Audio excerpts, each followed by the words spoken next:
Jake, Are you serious? cheers, buddy. Cheers, bro. Huh? Love you. Love you Nastrovia. too. Prost. Nas Prost, lanche. How is everybody out there Man, in the world of YouTube doing? Everybody doing good?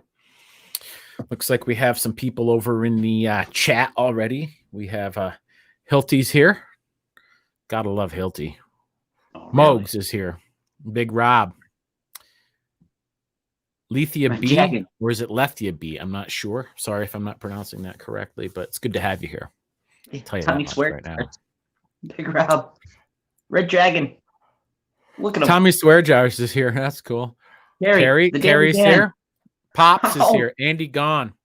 What? Pops? Are you serious? The can't Daily believe Dan blog is here. If I anybody know. doesn't know Daily Dan blog, you got to Mr. check Brunson. him out. Very entertaining stuff. Good to see you. Strange Lane, what's up? Mm. How you doing? Linz, we love you. Pappy Two Bears, Isaac. come on. Areola. What's happening? Izo, K Hey, Pasta. Brunston. How you doing? What? Are you serious? It's really good Big to be Rob. here YTFB. with everybody. Tom Hammond. Okay. We love you. Present. Nice. Oh, man. Tom Hammond. Then we have YTFP Chris. What's up, YT. BLB? What's up, baby? How you doing? Lindsay Bay, how you Oh, doing? Just good, really good to be here tonight. For those of you who don't know what Reflekshunz is, the show Reflekshunz, it's not a it's kind of like an open platform. It's just a show that me and Jake came up with when COVID kind of hit, just to express kind of like just to hang out and have a place for everybody to get together, create a chat room, have some fun, talk about things that happen during the day, during the week, in life, present, past, future. Hey. So we're here. Bomber. Bomber's here.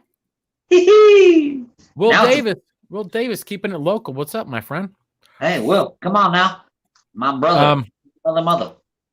So welcome everybody. We call this show Reflekshunz. This is where we just like to hang out and discuss things Bigfoot or otherwise. We like to reflect on life and what's going on currently and kind of get a better take on what's going on currently and what's going on.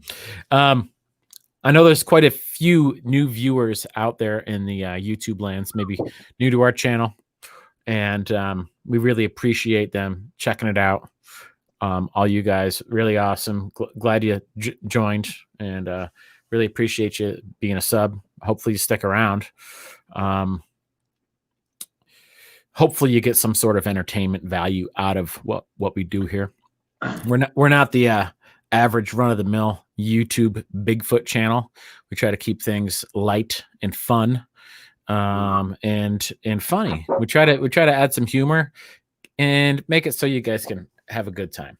And for anybody watching this show right now,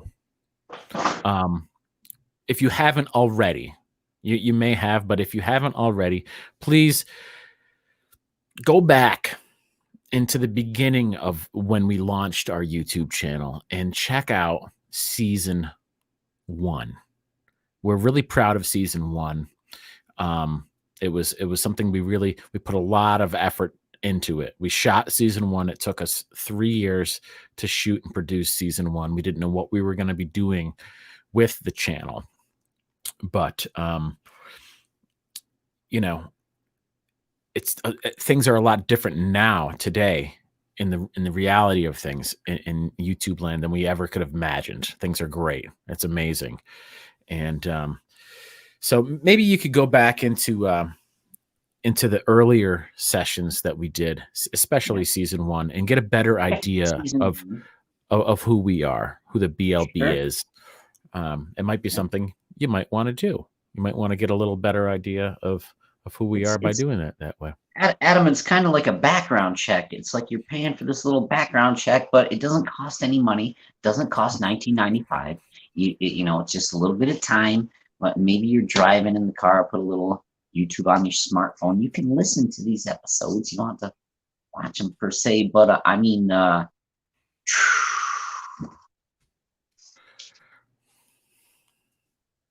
think what we need to do is tell them who we are, catch them up maybe a little bit, and What do you mean right now? In these days, right now, or okay. I feel like I'm circuiting here. My apologies tonight. The AI is off. Jake, I would normally ask you how you're doing, because a lot of times with these shows, we do our prep and everything days in advance, but we've been talking for a little bit over here. Let's give everybody who doesn't know maybe a little bit better idea of why we came up with the channel. For me, for both of us, actually, me and you used to always record video. We were making movies back. We made movies. We were creators. Yeah. Yeah. Back in high school. That one night, I don't remember what year it was, Jake, but that one night I was out in the studio in the old post and beam barn that I was working out of at the time when I heard the noise. Yeah. I had headphones on just like this. I'm listening to music. I'm making a music song.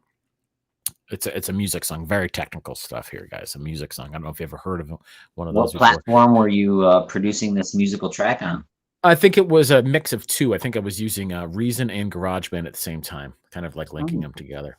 But anyway, I was doing a country music album at the time, and it was kind of like late in the evening, just past a little past dark. It had been dark for maybe like a full hour, and I heard the sound. It came over.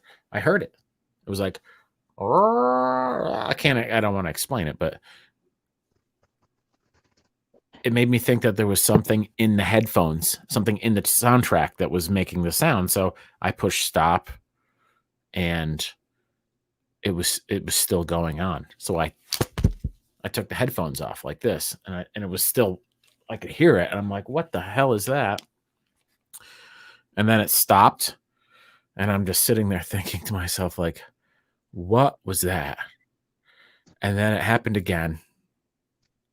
And not to go too much into it because it's all in season 1, but this thing happened a couple different times. I recorded a slight bit of it. I ended up being able to record a little bit of the ending of it. And I went immediately right to the computer and started doing all this research on like sounds of wildlife in the Adirondacks in the Northeast, and trying to find out what was that. Was it a moose? Was it this? Was it that? I didn't know. And I dug deep into this for at least a couple hours, Jake. And then running out of resources, I said, well, maybe I'll look up Bigfoot sounds. Oh, yeah. And I did. And I did that on YouTube. And I have a hard time finding this exact sound sample that I heard back in the day. It's difficult for me to locate it, but anyway, it was not unlike the Ohio, what you call the Ohio howl. Oh yeah, that Matt Moneymaker coined. And let's go to that Ohio howl just for 1 minute. A brief aside, Adam. That certain call, didn't that win you a little bit of notoriety in the village of Whitehall that 1 year? Is that the one that you imitated, or did you do an alternate version when you won the Sasquatch calling contest? Jake, I won first place, but look at him, there he is. Oh man, he is so cute. Or she, I don't know what. I won that. Now, is that like a pubic bush it's got right there, or is that its hands, or I don't understand. It's kind of sexy. It's got the lipstick on. It's got the bush. I don't know. The toenails are painted. I'm kind of thinking it's. I don't know. Serious? No, this is a family show. Behind. Oh, yeah. Bad Sasquatch. All right. Well, we're without a net here, folks. We apologize for any technical difficulties. I don't know what just happened, Jake. I don't know why. The moment got the abducted.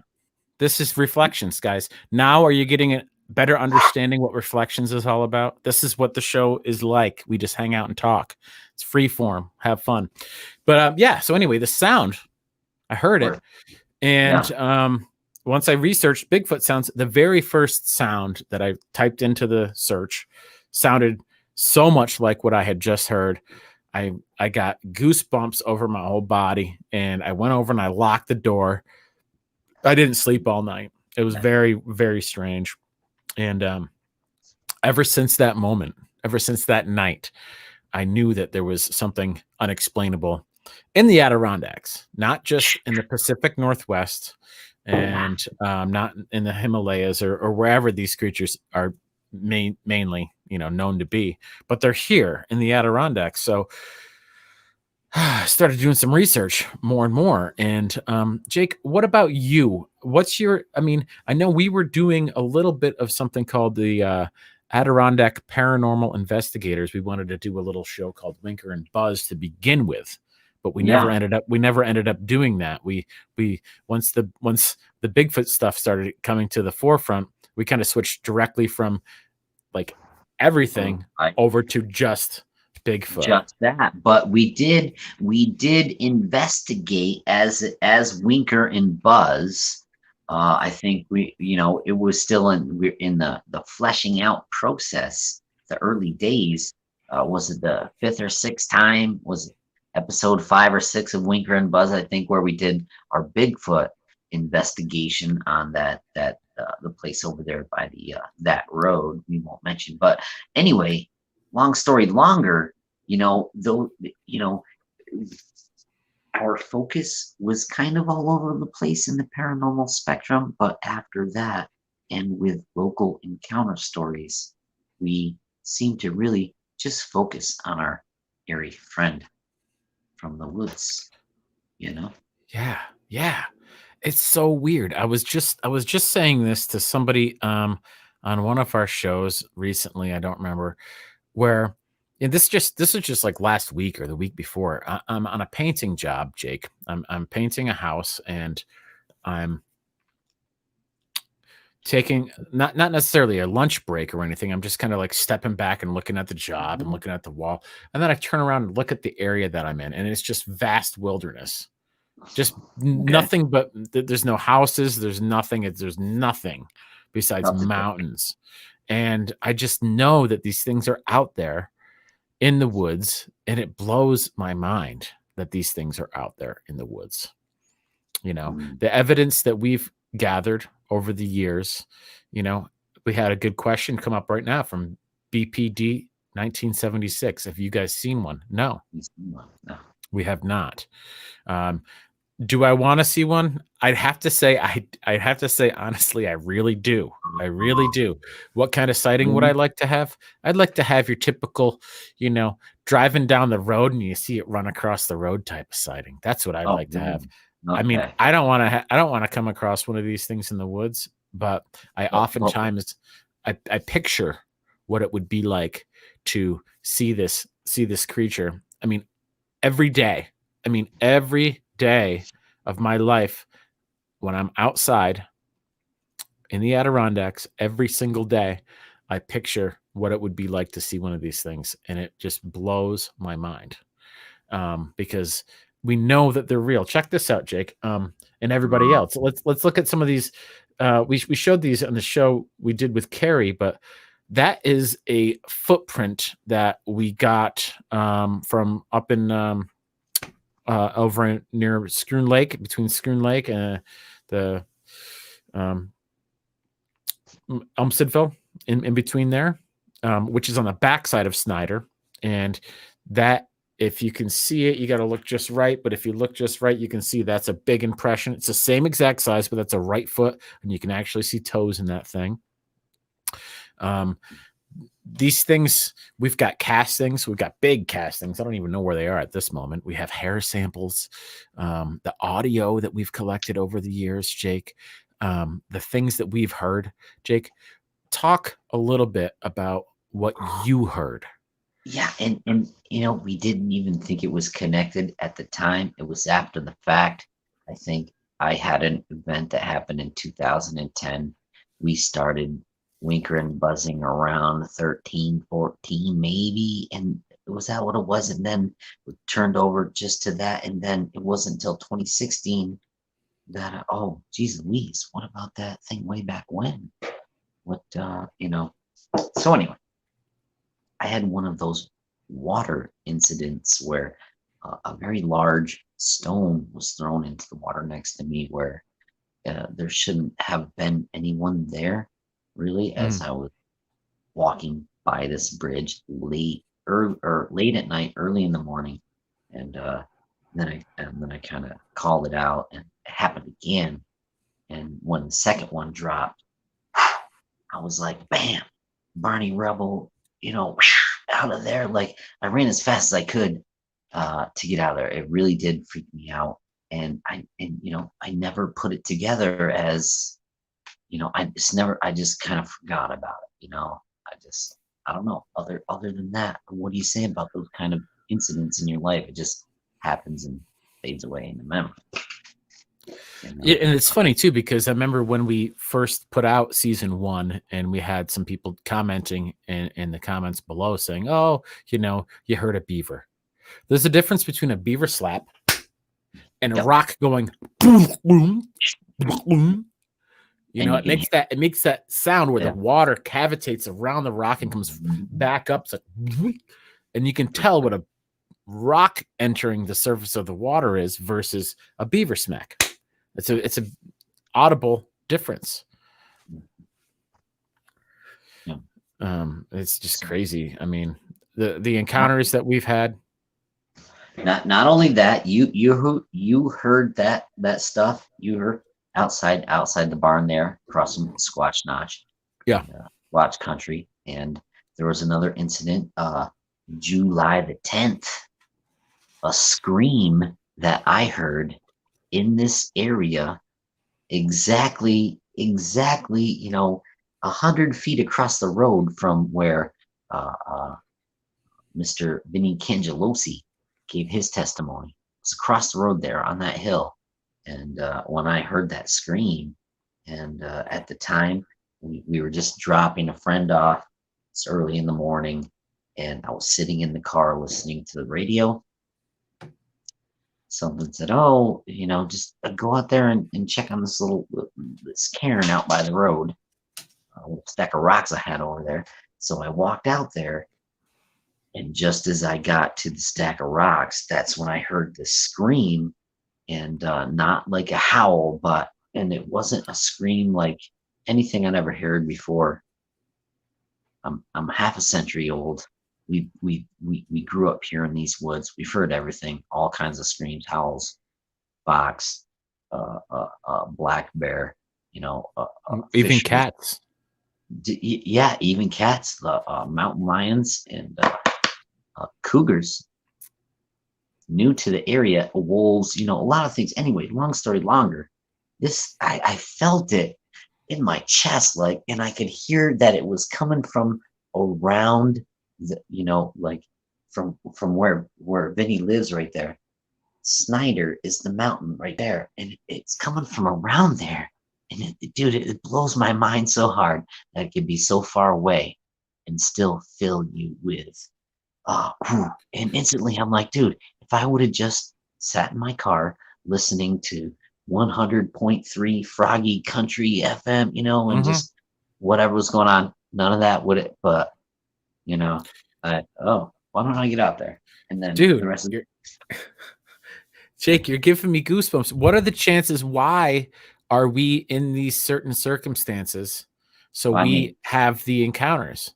I mean, we've had so many different encounter stories ourselves with not only Bigfoot, with other things like UFO activity, unexplainable. I mean, ghost stories. I mean, I'm almost thinking I should have a ghost channel, the stuff that I've encountered, but I don't want to go there. It's just stuff I've encountered. Not because I want to. It's just I did. But I don't want to concentrate on those things because I don't want to bring those things into my universe. That's why, why we're not hunting Dogman right now. Are you kidding me?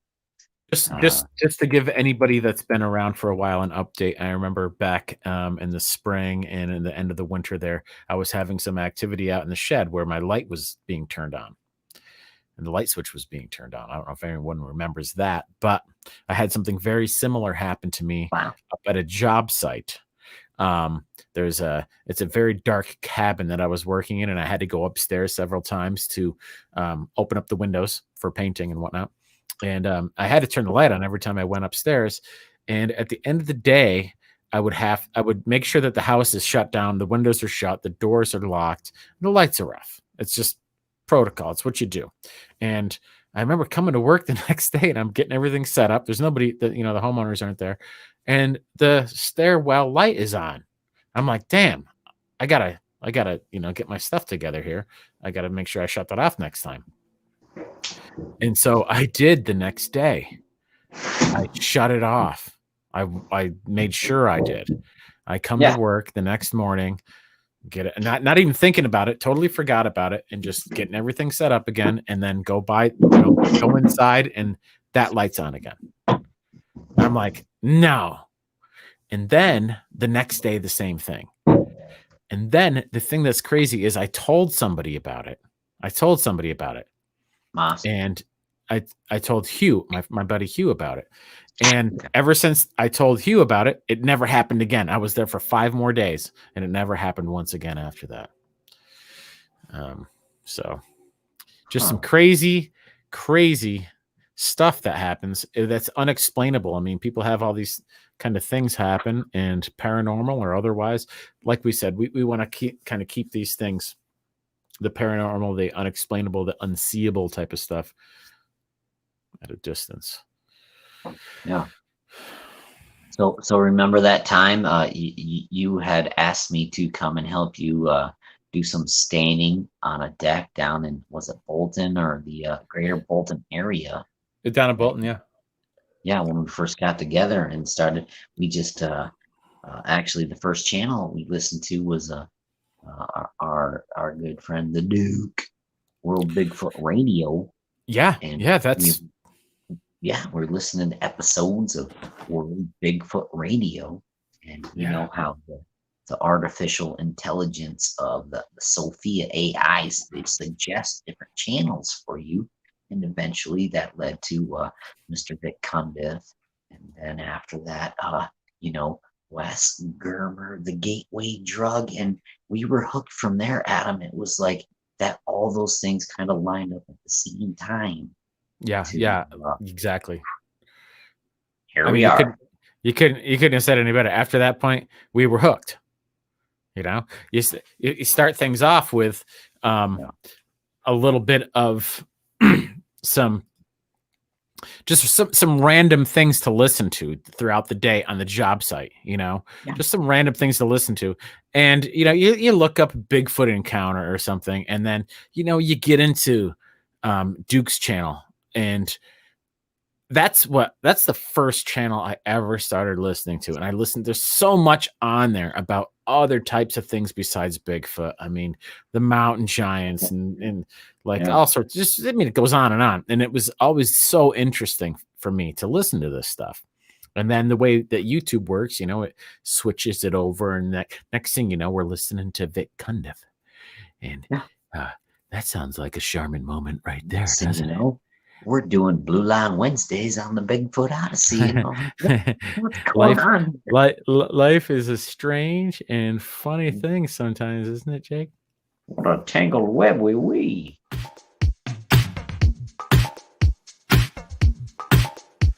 Reflekshunz, doing it every day. Reflekshunz, doing it all the way. Reflekshunz, doing the best we can. Reflekshunz, at home with the travel band. Now give it to me. Well, I can do the hair. Hey, yeah, baby. There he is. What's happening, fellas? My Now man. How you guys doing? Man. Dude, brother, man. Couldn't be much better. Right on, man. I feel you. Definitely feel you. Yeah. That's good. Things are going good. Glad you too. Yeah, that's awesome. Moogs, it's a pleasure to have you on Reflekshunz, bud. Dude, I'm honored to be here. Thank you so much for having me. No doubt. How's things in your world? How was your day today? Good, uneventful. Yeah, things have been just great. That's awesome, man. Channel's going good. Things are looking up on that, and I'm enjoying myself, having a good time doing it, getting some decent guests on, and just going with the flow. Having a good time and loving it. I have a little confession to make. Was it last night? When was your last live show? A couple nights ago? 2 nights? Yeah. 2 nights ago. Tuesday night. Tuesday night. Okay, yeah. So we were just coming back from a little 3-night getaway, and I was so bushed. I was doing a little lurking. We'd been on the road for like 12 hours, and I was sitting there. It was like a good 40 minutes, and then I couldn't stand any longer reading all the little chats. I got to get in there and say hi to the peeps. Sure, it's fun. Great. We've been checking it out, brother. We love what you're doing. We love the attention you spend with the people that are coming on your channel, and you're making everybody feel so welcome. And you're paying attention to the chat, and it's something that it's hard to do. You can't. It's a pain in the ass to do. It's tough. It's tough, I feel bad sometimes, and I miss questions, and it's just nature of the beast. You're trying to entertain 2 or 3 people at once, and then everybody in chat. It's hard to keep up, and I apologize to anybody that I do miss in chat, and I got some good moderators, and those guys. I thank you guys for doing what you're doing. You guys are awesome. Did you know that the BLB has a new moderator? I noticed that, dude. I noticed that. Who's that? What? What's the guy's name? Moogie Monster. That's correct. Woo! Thank you, gentlemen. Love having you on there. Moogs, what were you like as a kid? Geez, I was rambunctious, I guess. I was never home when I was a kid. Difficult childhood to an extent. Alcoholic mother. So father was up north. So, you kind of took advantage of the situation. I was never home. I was always out fishing, or growing up on the Jersey Shore, I was crabbing, or at the beach, or in the woods, always doing something. But yeah, it was hard to tie me down when I was a kid. I like that. Did you ever get into the BMX or like freestyle bikes or dirt bikes or anything like that? No, that was just coming out. Like the Mongoose was like the best bike out there when I was a kid, back in the mid 70s, late 70s to, and now Mongoose is like, meh, just an average brand, Sure. Just like Diamondback used to be a wonderful brand, and then they went the commercial route. I don't mean to drop names on bikes or whatever, but I heard Diamondback is trying to make a comeback. Well, I hope so. They were a really good bike. Yeah, absolutely. I had the knockoff brand. I had I didn't have a Huffy. I had like this brand nobody ever heard of. It's called a Huff. But you know what? It had a surf bar. I had the pegs, Yeah. And, I got the Odyssey brakes. Man, do you remember those? Oh, they were the best. They were the best. Anyway, that was some fun stuff. What about when you were in high school? What would the average mixtape be coming out of Moogie Monster's lunchbox? Oh, geez. The Cars during high school, Rush, Zeppelin. I was into classic rock. It's classic rock now. Then it was just rock. Sure. Yeah, I had some good music back then. Sure. Sorry, thought I turned out my phone.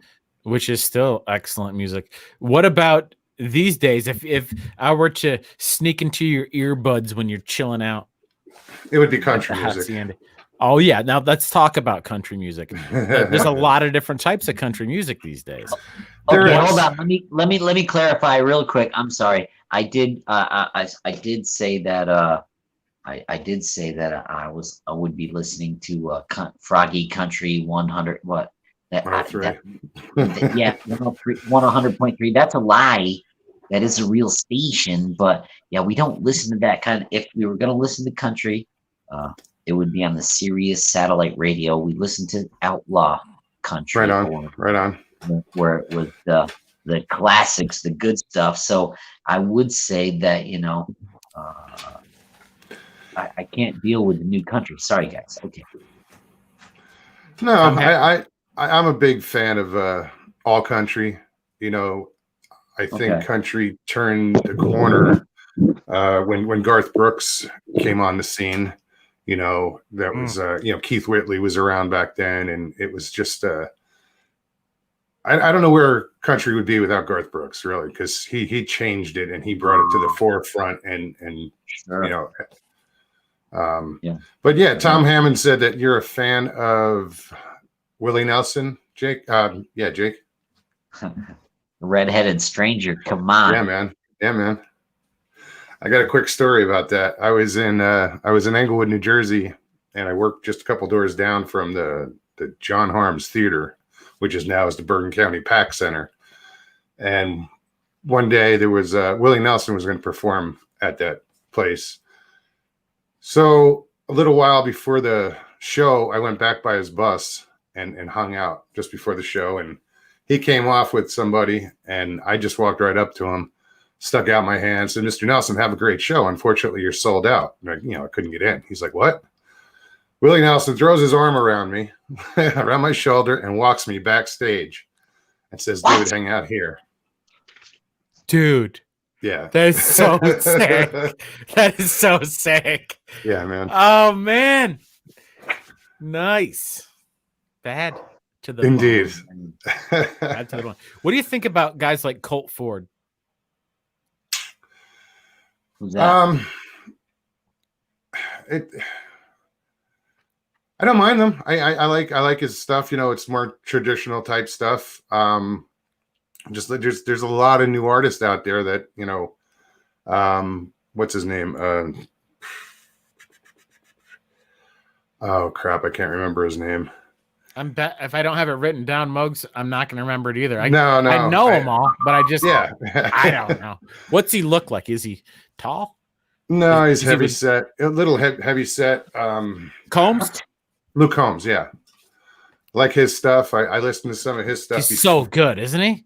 Well, before he got big, Damn. he did a song called "Can I Get an Outlaw?" or is it "Can I Get an Outlaw?" Something like that. He did it with Ryan. I think it's Ryan Upchurch. Ryan Upchurch. I love Upchurch, man. Yeah, man. So he did a song with Upchurch, and Luke Combs kind of distanced himself from that whole scene once he got a little mainstream.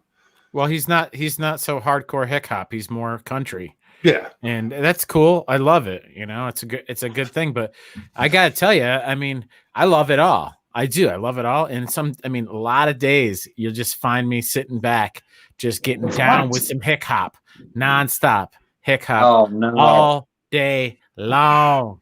Listen to Big Smo.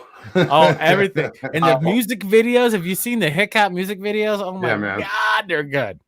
They're so good. They're the best. Everyone needs to pray for Adam. Get him off the summer or whatever. I'm hooked. I'm hooked, baby. I love it. I mean, each to their own, but oh my God, I would rather. I'm not a big hip hop fan.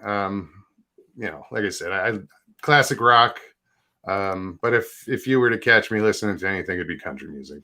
That's awesome. I love that. I have System of a Down CD in my truck right now. I only listen to this System of a Down Mesmerized CD back and forth to work wherever I go, and it's like those 12 tracks are my soundtrack just now. I'm just saying. Right on. So I need that. It kind of gets me up to get me out there in the world working. Yay. So yeah, I had to wear the black and red today, for you guys. Black and red. Whoops, wrong side. Yeah, right there. Thanks, brother. You're the man. Hey, dude, we love what you're doing with the channel. I want you to just talk quickly about the progression that the channel's made. I mean, we watch this stuff. We love it. Everybody loves it. Like I said before, you actually care about your viewers so much. You know that it's not about you, but it's about everybody. And sure. I mean, me and Jake do too, but sometimes we just get caught up in like, that's what we're doing right there. And you seem to be more of just a real family oriented with the whole Bigfoot community. And I'm sorry about the hand gestures, but no, I'm excited. It's the Italian in you, I'm sure. It could be. I don't think I have any in me, but it might. Well. Yeah, you know what? It started off where I was, recording the videos, doing recordings, and in the beginning, COVID was just hitting, and shit, was hitting the fan, and I started to do some distraction videos, just putting a video out in the park or watch, on the lake, and so people could just stare at that for an hour instead of worry about what's going on. We watched them. Right on. Was it Horseshoe Park? Is that what it's called? Dead Horse Ranch State Park. Dead Horse Ranch. Sorry. Okay. Yeah. And then progressed to doing interviews, some great guests, and then I was like, you know what? Let's start going live. And I think tonight I'll be live tonight, and it's probably my 14th or 15th show. So we're into 7 weeks already of live. That's awesome. Twice a week. It's going by pretty quick. Excellent. And things are just progressing, man. Watching the subs go up, and the viewership. The viewership really kicked off the first time I had Duke on. Where the next day I had 1,200 views. Yeah. Where I was struggling to get, it would take me a week to get 200, Yeah. And you guys had a little bit of a relationship before he came on. You guys were, he was always in the chats and you guys were hanging out and talking back and forth. Real down to earth guy. Duke keeps it real. Yeah. No nonsense. All the time. Yeah. And that's what I've always loved about that guy. And, what a guy. But that's the way to keep it. I try to keep it real, no BS. And, I'm not trying to be controversial or anything, but, if I don't like something, I'm going to probably voice it. without any, you just do it because, I love that. I love that about you. Oui. Je ne parle pas beaucoup français. Personne parle français ici. No, I don't speak French. Sorry. Sprechen Sie Deutsch? Where was I? Where we were talking about how your channel is becoming it's growing. You're having great fun with it. The platform that you give people is different than any other platform on YouTube. Is it? I think so. It's Moogs channel. You have your own. your thing is so loose and fun. It's great, man. I don't know how else to be. There's. You don't need to be any other way, brother. You don't need to be any other way. Thank you. It's just great, and people are enjoying it, and that's what's important. I'm a little looser, as far as that's why not too family oriented. Kid friendly. No. No. PC, man. Fuck that, right? But what the hell? Swear jar. No, we have fun too, and it's good that we're we do our own thing. As far as other YouTube channels go, I know that you've got to be just like me and Jake, where you've been looking at all these different channels for a long, long time. You've been looking into the subject matter. You've been watching other Bigfoot channels and other like maybe paranormal channels and stuff. What are a few of your favorite YouTube channels that you can just name off? Jake was saying earlier, should we give him a top 10? Should we give him a top 5? I was like, I don't know. I don't even know if I have 10. Yeah. My number one that really kicked everything off for me was Sasquatch Chronicles. Wes Garmer, the gateway drug. Holy shit, right? Without doubt. But that's what got me hooked. I stumbled upon his channel and just was like, okay, what's next? And I listened to another one and then another one. And then I'm paying $7 a month. And, I joined so I could hear the members only. And, and then from there, I listened to other things here and there, BDRP or, I stumbled upon, Bigfoot Odyssey, and then Hidden Existence came out. But, just all these different channels and it was, I didn't know this existed, Well, it kind of didn't. Stumbling from, and then I came upon a paranormal portal and I was like, well, wait a minute, this is where my experiences are in the paranormal. And, it'd be foolish not to believe. If I believe in ghosts, I might as well believe in something that is flesh and blood. Yeah. And the portal came along and I got hooked on that and was a mod for a long time. I've been with the portal probably a year now. Yeah. Pretty much every night. Dixie? You ever get down to Dixie? I do. I love Dixie Cryptid. Good. And Buckeye Bigfoot. I was going to say, what about Buckeye? Oh, absolutely. Yeah. And another one, Nance is awesome. Another excellent channel out there now is Cryptids Canada, or Canada Cryptids, or whatever. It's Cryptids Canada, I think. Oh, really? Woman's name is Leslie. Yeah, she does. She just. I watched her blow up like insane. Nice. Now, what is it called? Cryptids Canada. Yeah, nice. I gotta look that up, Adam. Look it up. She's a narrator. Much like but she's just got this way about her. She reminds me of you, Jake, because the first thing she comes on is goes, "Hi guys." So she's always calling everybody guys. Hi guys. And she's got this singy song voice, the way she talks, but she gets some good stories in, and so I enjoy her. I want to get her on the show. Oh, really? Awesome. Julie Andrews. Like Julie Andrews kind of vibe? Are we going with your Hills Are Alive? No. You'd have to just the way she talks. It's a okay. We'll see. You'll see. Yeah. I can't wait. Keep singing song in mind, and you'll be like, "Oh yeah, I get it." Yeah. It's always fun to, when we're doing this research and we're watching these shows, we love all the kind of staple shows and they're all great, but it's always fun when all of a sudden something pops through your feed or you get some kind of new fresh thing you've never seen before and you're like, holy cow, look at this guy. What is this guy doing? Why is he doing that? And somebody turned me on to like Sawdust Beast, which is a new one for me. So I just started watching them. What a good bunch of guys. Those guys. Had Mark on. Mark came on not too long ago. Perfect.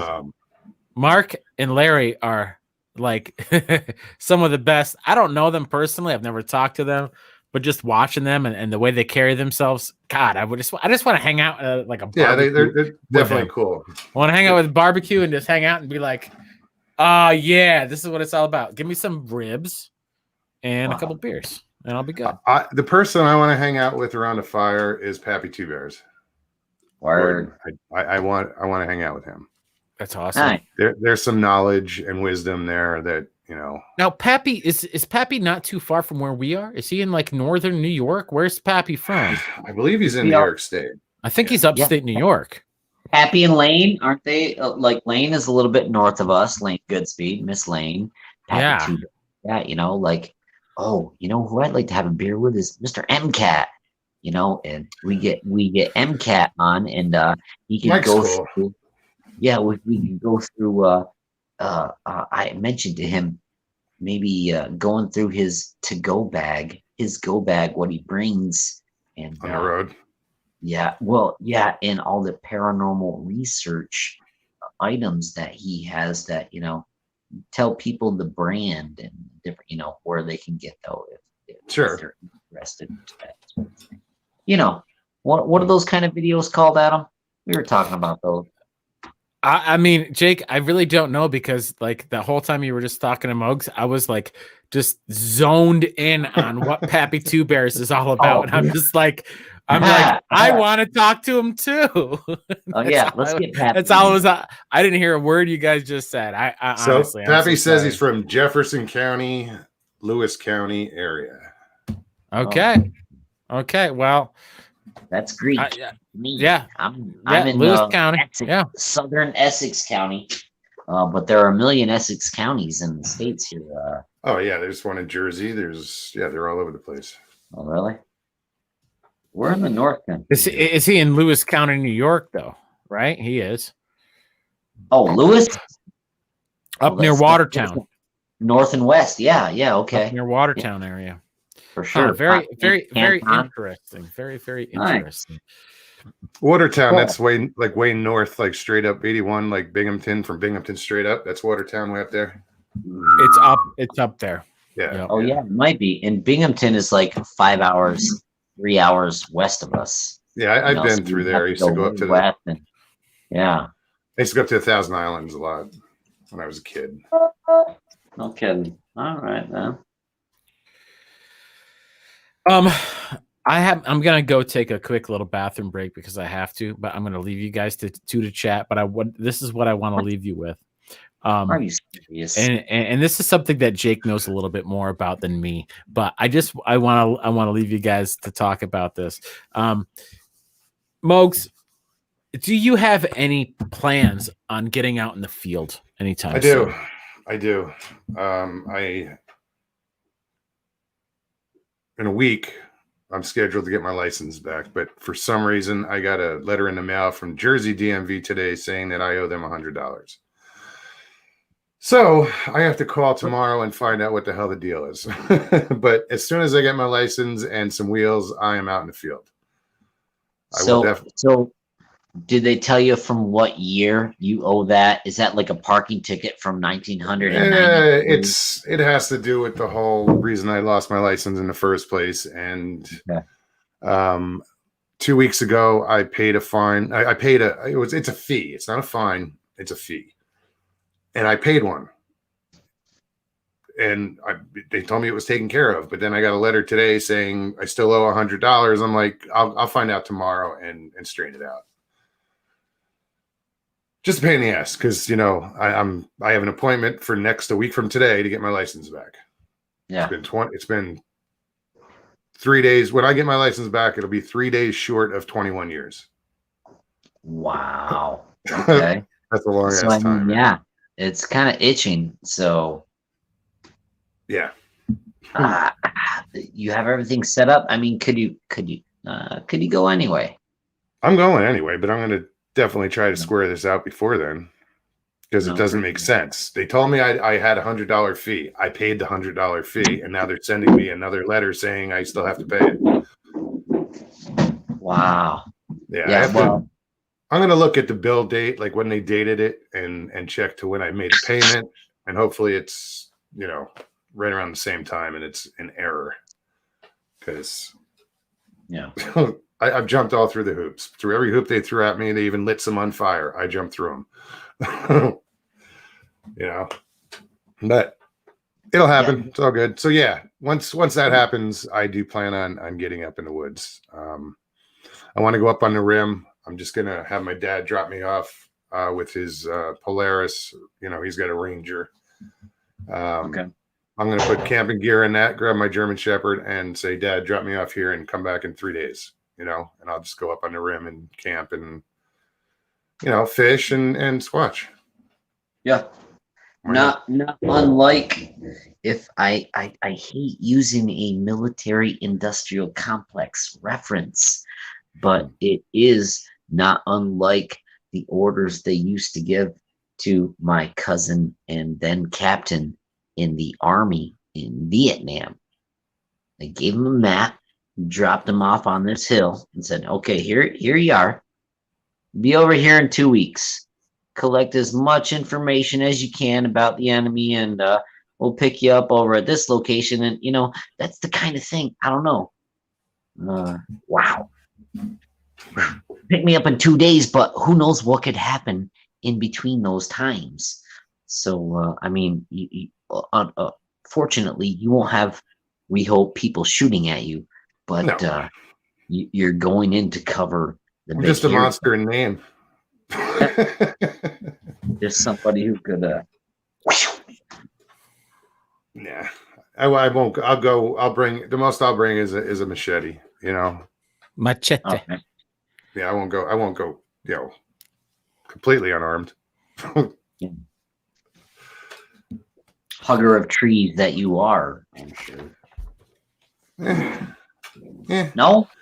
Oh. No. I love nature, dude. Okay. I used to hunt. I gave up hunting. I'm more of a smoker of trees than a hugger of trees. I'm just saying. I don't know. I'm just saying. No, I feel you. I don't have anything. I'm just. Jesus Christ. Hey, Moogs, we had a couple. We had a couple things here. We had some reflection points here that we just wanted. They're not questions. They're just general things we wanted to discuss together, like a round table. Me, you, and Jake. What do you think the general direction of the Bigfoot community?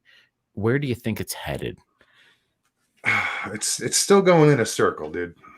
It's been going in a circle for 50 years, and it's still going in a circle. Mm-hmm. I'm curious to see what happens with people like Steve Ishdahl, who claims to, be ready to set the community straight or whatever. We're chasing our tail. Everybody's doing the same thing, expecting different results. I don't know how to change it. I don't know, people try with, technology, but it just doesn't seem to work. They seem to outsmart us with the technology, be it trail cams or whatever, infrared. Yes. There's I think like if it comes out, it's going to come out from a weird place. Like somebody doing something unorthodox that nobody else has done to look for these creatures or just try to record these creatures or whatever. I think it's going to come from some weird place where this person's going to come up with this video and how they did it. It's almost like, people shooting through mirrors, people seem to have some success with that. They'll set a mirror up in front of a window and shoot the mirror reflection from out the window. There's a lot of freaks me out. So I am, as far as a disclosure, I don't know. Well, either do I. The one thing I am hopeful of is, and I feel really good about, is like the Bigfoot Odyssey says it best, is the awareness. Absolutely. The more we do things like what we do, and the more that we're getting this information at least out there, that if it does in our lifetimes become like a known thing, then people aren't going to be so flabbergasted by the fact that it's a reality. And we get desensitized a little bit, with some movies that, like Harry and Henderson or even the Jack Link's commercial. It's kind of good that it puts Sasquatch in the forefront. Even though it's in a joking way, it's still putting it out there, so it's not unheard of. I agree. And what Carrie's talking about as far as awareness is true. That's that's what really should be the first priority, is letting people know that yes, these things do exist. Not to convince them, just to put it out there, To put it out there. And me and Jake are from a small town. Very small town. And everybody knows everybody. And everybody in this town knows what me and Jake do. Did we get picked on? Yeah. But do people think, hey, why not? I don't know. Moogs. And guess what, brother? I don't care. No, I agree. That's the important thing. Somebody said recently they were trying to convince people that their story was true or something. And I turned to him, I was like, dude, it's not your job to convince people. Just tell your story.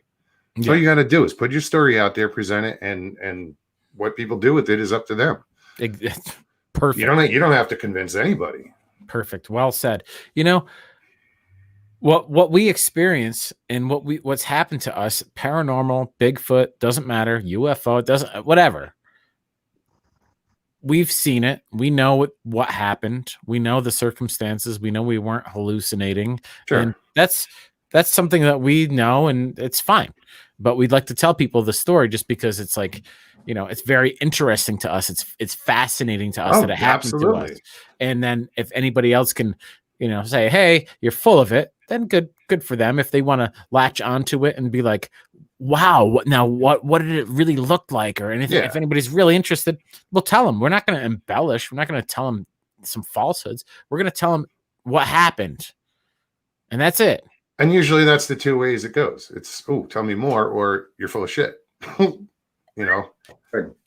Yeah. But no, I tell my stories, that fascinates me. My ghost encounters or paranormal experiences, that's my reality. And I know that's to be true. So that's why I'm here. I'm not here as a Bigfooter. I've never as a knower in that. I think I agree with you as far as having that first experience, in a car from 100 yards away, crossing the street. It's probably the safest one. Oh, that'd be so nice. Right? A lot less loss of bodily functions, that's for sure. I mean, like I said before, I wasn't kidding. I picture this regularly on a daily basis. Like, what if I had an experience like Carrie, like Carrie Arnold had? I mean, come on, man. No, thank you. No, thanks. I think anybody in this field or just interested in this has had that thought go through their head of, geez, what would I do if I actually ran into one? How could you not? How could you not think that way? If you actually believe they exist and you're an outdoorsman at all, be it a fisher, hunter, whatever, it goes through my mind. Like, what, scenarios, I'll be at work working along and pops into my head, geez, what would I do if I actually ran into one of these things? Happens to me. How would I react? The time. And Absolutely. It's weird. So crazy. We have another guest. He's going to be coming on a little bit. We don't want to have two guests on at the same time, but I do have a couple more questions for you, Moogs. Right on. Now, if just so anybody new to the channel, just so they totally understand the difference between what Mountain Stream is versus Reflekshunz. Reflekshunz is a loose format where we just kind of talk and we chat, and it is what it is. It's open. Mountain Stream is where we have usually one guest, and we talk to them and we talk about what they have to say. Reflekshunz, we talk about what we have to say. Absolutely. And what you have to say, Moogs, and what anybody else in the chat has to say. Everybody has to say. I just want to talk to you quickly about what's your take on the woo versus flesh and blood. Blood. You know what? The woo has gotten bizarre. Gotten bizarre. It's gotten bizarre, dude.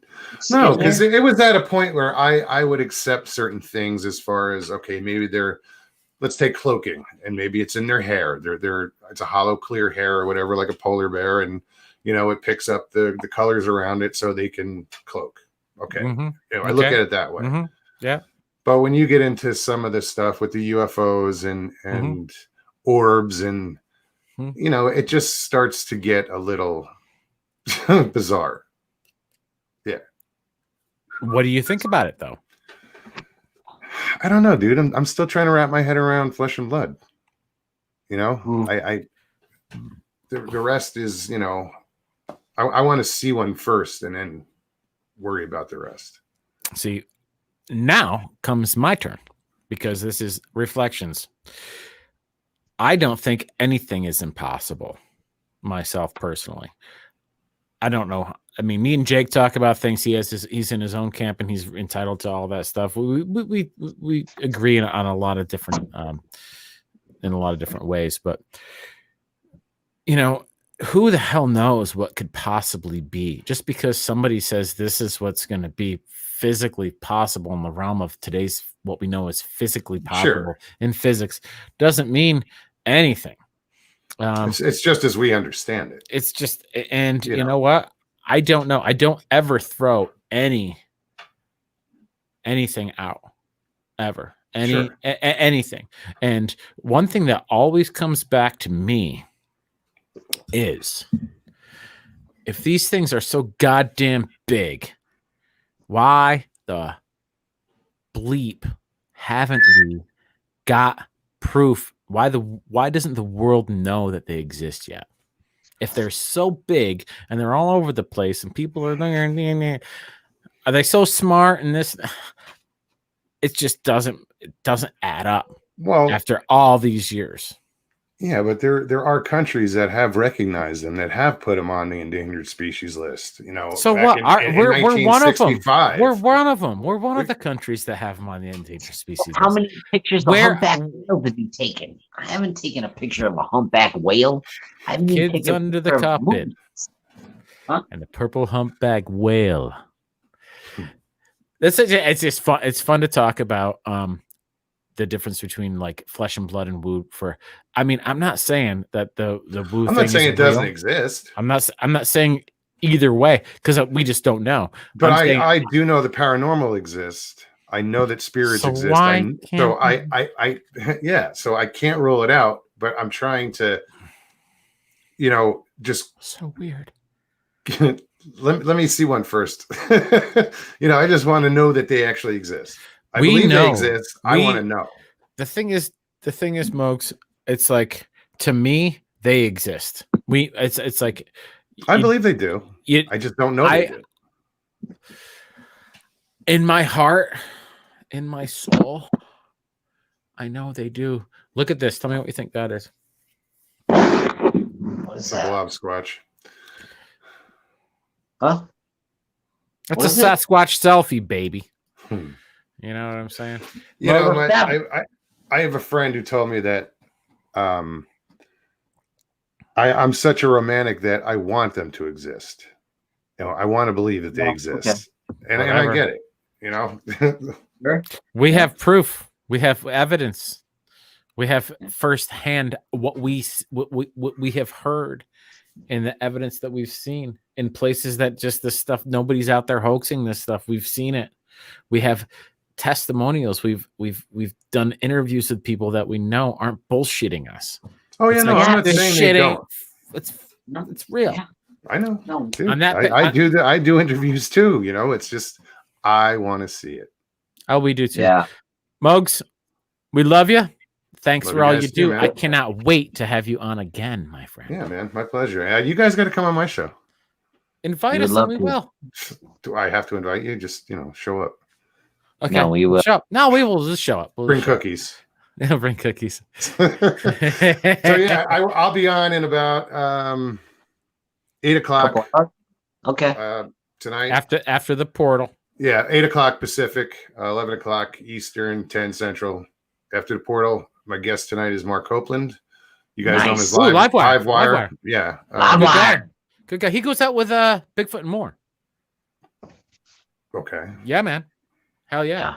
Right on. We love Bigfoot and more, and I have to do some catching up. Good stuff, baby. Good stuff. Everybody out there, just give a nice big round warm of thank you to Moogs. Thanks, Mom. Moogsy, baby. Love you, pleasure, man. Guys. My pleasure. We'll talk to you soon. Thank you so much for coming on. Right. Good luck with the show tonight. Thank you very much. All right, my man. Peace out. Break a leg, brother. About that? Oh, I can't believe I was so nervous. I'm kind of just starting to settle in. Like, oh man, remember that whole just now? Yeah, starting to settle in. Just 2 hours before the show. Just an hour and 4 minutes and 7 seconds in. You're just starting to settle in.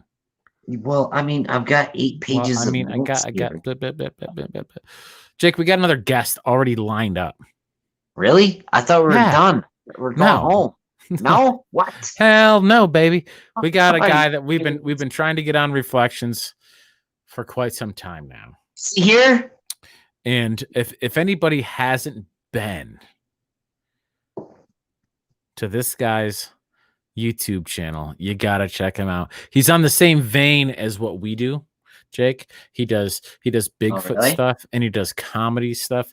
He's got a great presence. He does a lot of point of view where you can't see him, but you know, you can see POV what he's looking at. A lot of POV. It's just a point of view. I see it. Yeah, it's excellent. We'll let him introduce himself. We're gonna have him on. We're gonna have him on real soon, Jake. It's gonna be any second. Any second. Any second. Any second. I cannot believe it. Greetings, YouTube. No. Greetings, YouTube. Greetings, there YouTube. He is. That's my tagline. My man. My man. We love you. The Daily Dan blog. What's up, baby? How you doing? Hey, I'm actually taping you talking to me for my channel later. Ha ha. Hey, you know what? I have a very good Jewish lawyer, and so watch your shit. Okay, Dan? Oh, man. No, not a Jewish lawyer. Oh, yeah. We're all Jewish up here, baby. Get ready. Most of my friends live in New York, so I know how you feel. You don't know Desi Schliemann, do you? No. Oh, he's one of the best. Dan, how you been? It's really good to see you here, baby. Man, I've had a rough week. A few days ago, I had a small stroke. No, you did not. Yeah, and it put me down for a little bit, but it wasn't that bad. It messed my vision up in my right eye slightly, but it's coming back, and I'm doing great. Oh, you man. You look good. You want to hear how big a dedicated Bigfooter I am? Tell us. Yes, absolutely. I got out of the hospital, and they give me this big-ass bunch of prescriptions to go get filled. So I'm on my way to get the prescriptions filled. I stopped and shot a video. Love it, man. I love that. Looking for the hairy one. Dan, I love that. Woo! That's dedication, baby. That's dedication, right? For those of you guys out there in the Bigfoot community that don't know our guest's YouTube channel, please go ahead and check it out. I mean, he's got some really funny stuff, but he gets out in the field. Solid, Danny makes solid points on a lot of the stuff that you do, and you got a very good online presence. It's just really fun to watch. I love watching your stuff. You're getting into the way you go out in the field and you're looking at stuff. Oftentimes, it's like almost up to the minute where there was a Bigfoot sighting, and you're almost like on the case within like a couple hours afterwards. And I'm lucky. It seems to happen, and it's amazing that it does. And we just want to thank you for putting out the content. How can people go to find your channel? The Daily Dan blog on YouTube. Just right here. So it's just right there. Nice. Your name. If you guys know how to do all that fancy stuff, you can drop my link in the chat. Okay, let's see how I do that. One of my trademarks is I don't know how to do no editing. I shoot a video and I put it up on YouTube, so that way everybody knows that I don't mess around with the videos or nothing. I shoot them and put them up. I don't even know how to put a thumbnail on a video. Yeah. Well, Dan, I'm telling you, one of the first videos of yours I ever saw, probably the first one I ever saw and commented on, was when you were out on your porch and it started pouring rain. Oh my God, I remember that. And I don't know how it came. I don't know how I came across the video, but I did. And I just started watching this video, and it was like, I want to get a hold of this guy. I want to watch this guy. I want to talk to this guy because it's funny ass shit. You let people know you're real and you're funny, and it's so fun. I know what video that was. It was that video. It was months ago, but you just stepped out onto the porch, Dan. You said, "Oh, South Carolina's got the worst weather in the world." You know, you were bitching about. That's true. Yeah, dude. It was a long time ago, but I remember that video, Adam, because I think maybe it came up. It's almost as if, Dan, you have almost like a radio voice presence. Have you ever worked in radio before or anything like that with your voice? Because you got the golden ticket there. Oh yeah. As a matter of fact, it's funny you should bring that up. Back in the day, I worked at a black station and played black soul music. Okay. It doesn't surprise me in the least bit. It was I got sunshine on a cloudy day. Come on, Adam. I just announced songs and played them. Well, it's cold outside. But you did have some radio time then, is what you're saying. Oh yeah, full-time DJ in my youth. See that, dude? Jake? He's all natural. Like we knew it when he heard him. Like, dude, this guy, he's got the gift of gab. He's got the golden ticket. Golden ticket. You know. He was talking about Willie Nelson earlier. I got a good Willie Nelson story. Let's hear it. I got a good Willie Nelson story. Y'all want to hear a good Willie Nelson story? I want to hear that. I would love to. Are you kidding me? I worked for the National Wrestling Alliance. Most of my young life, I was in concessions. I sold pictures and posters of wrestlers and got paid really well for doing that. That's how I got to meet so many wrestlers. That's why you got those good pictures of Barry Windham autographed and signed behind Matt Tracy. Yeah, well, if you check out Matt's wall, all them autographed pictures he got from me. He's my buddy. No, he said as much. You know, it's so great though. Anyway, continue. And as you know, WCW and NWA kind of got sold and melted together when Jim Crockett messed up and went out of business. It became like one company. So really, we were working for WCW, but we were considered the old NWA guys. We had been around forever selling pictures, and people knew who we were. We knew all the wrestlers, and they knew us. Right. So what I'm saying, on personal levels. Sure. Yeah. You know, it was nothing for me back in the day to talk to Ric Flair, Dusty Rhodes, and Barry Windham in one day. For sure. Yeah. Amazing. Behind the scenes. Mainly giving them money percentages from their poster sales. It was all done in cash back in the day. Cool stuff, baby. So we were on a tour called the Great American Bash. I know y'all familiar with that. Sure. Dusty Rhodes' little baby doll. And Dusty was running everything. And on one of the Great American Bash stops down around Amarillo, Texas somewhere, I believe it was Amarillo or Austin, one of them two places in Texas, I'm sitting out at a table selling pictures and posters and little books about the matches that night. And Dusty Rhodes comes up and puts his hand on my shoulder. He said, "Danny boy, I need to talk to you in the back right now." And he put some little flunky running my spot. And he carries me back in this dark room. And I'm like, oh God, I done fucked up. Something's gone wrong. You know, I'm in trouble. And he looks at me and he says, "You got that weed in your pocket, don't you, boy?" And I'm thinking, oh my God. I'm thinking, oh my God. I just got busted by the boss, Dusty Rhodes. I'm fucking through.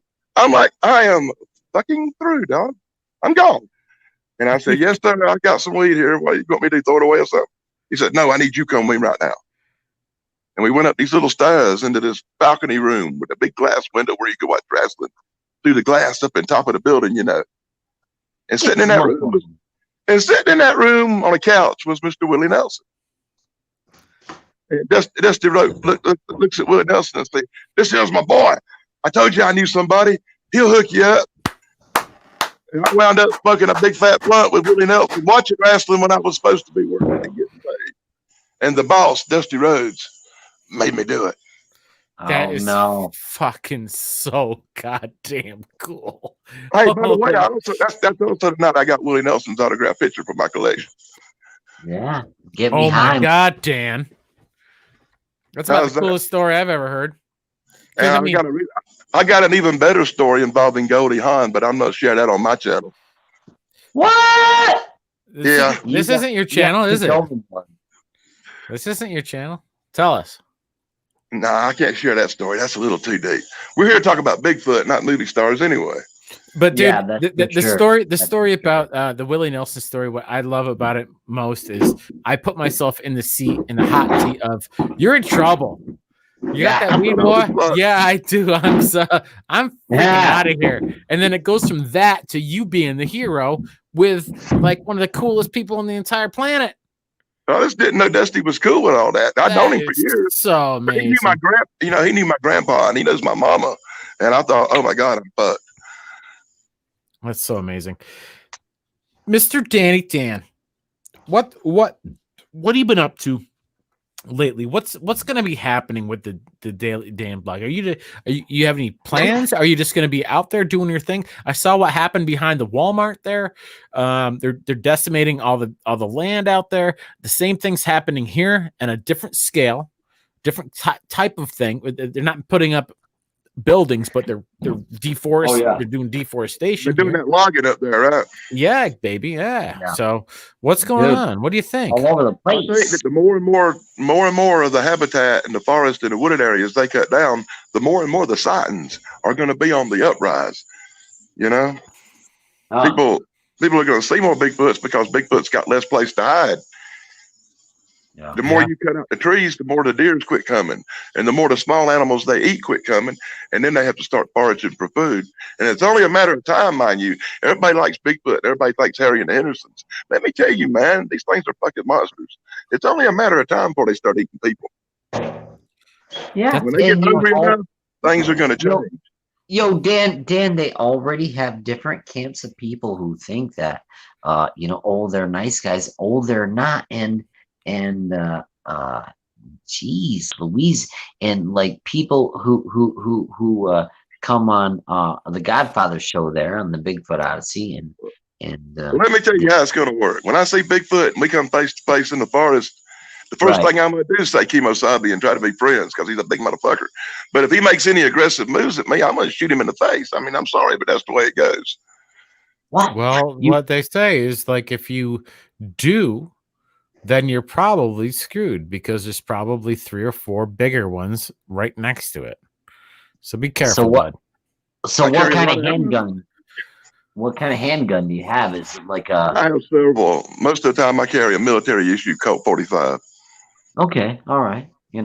I mean, with special bullets that explode on contact. Dan, for those of us, I do have armor piercing rounds too. Well, that's not what you're supposed to have, but hey, for those of us who don't know where you're out of, where you at? I live in the upstate of South Carolina, and I live mainly in the Anderson, South Carolina area. Mm-hmm. Yeah. I don't want to give my exact address. No, we don't want your exact the closest town to me to where I live would be Pelzer, South Carolina. Sure. Yo, what's up with Mirkwood?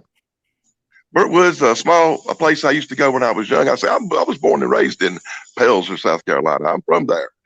And as a youth, I traveled up and down them woods constantly. I know the whole areas and every part of it. Mm-hmm. Yeah. I've been hunting and fishing all up in them areas. I think that's what gives Adam and I our edge here in the blue line, because we were raised fishing every day, out in the trees, out in the woods, just like you. And in that area, we have the same kind of familiarity, or I don't know how to say it really, but we've been all over these woods, hunting, fishing, loving every day. Well, it's called homegrown. Yeah, we're locals. Me too. I'm a local. I moved away. Yeah. I lived in Alaska. I lived in Texas. I lived in New Mexico. I lived in California, unfortunately. I've been around. I spent 10 or 15 years traveling away from here before I moved back. Mm-hmm. But in my youth, I lived here until I was in my 20s. Now, Dan, let me ask you, have you ever had any encounters? And I'm not saying a direct sighting. Me and Jake haven't. Have you had any encounters other than seeing, let's say, some structures or some anomalies or footprints? Have you had any kind of like something where you think something's right next to you? Or near enough to you? But the last time we had this conversation, I think you might have been slightly drunk. Dan? No, we were hammered. I don't think we ever Jake talked doesn't before. Even... I don't even remember us talking. I'm sorry. I'm sorry. I was hammered. Yeah, I was pretty good too, so I can probably tell the story a little bit better now. Yes. I told you, Jake. I told you we were on with Dan before. Yes. I didn't believe you, Adam. I didn't believe you. I said I never. I didn't think we ever got on. So bad. I can't believe you didn't record that one. That would have been classic. I wouldn't put it on my channel neither, but it would have been classic. No, we had it recorded. We had to take it down on account of the alcohol content. I'm sorry. No, we took it down on an accident. Oh, did it? Was it accidental? It was just an accident. We meant it. But anyway. Anyway. We're here now. When I was about 13 years old, my mom's a photographer, and she had gave me a camera for my birthday, and it was the bicentennial week of 1977. I remember it well. It was the July 4th week of 1977. Everything was red, white, and blue everywhere you looked. That's why I remember it so well. Right. And I went off in the woods to take pictures with my little camera. You know, I took pictures of birds and trees and flowers. Nature photography.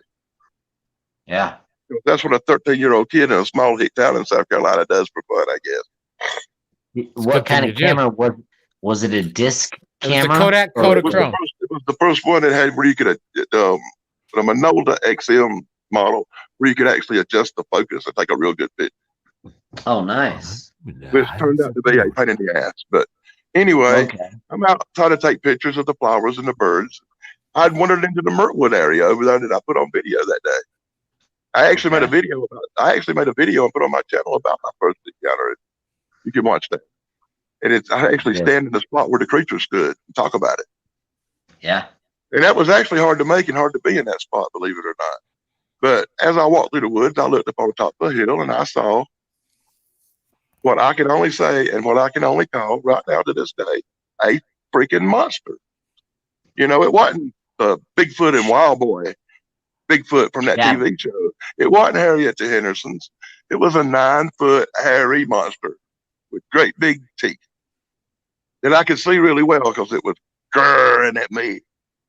And my little ass held up the camera for 2 seconds and snapped a couple of pictures. And then I turned and ran like hell because the true photographer in me, even back then, was take a picture and run. Yeah.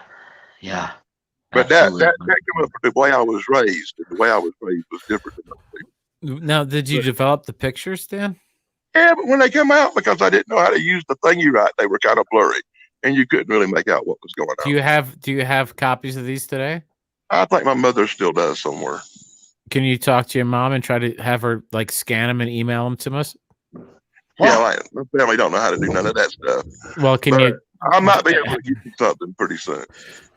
Can you have them on my desk by noon tomorrow? Yeah, that's what we need. But like I said, they were mostly just blurry fuzzies, and you couldn't really see nothing because that's horrible. And ever since that day, it's been in my heart to actually prove it, because when I told everybody, they didn't believe me.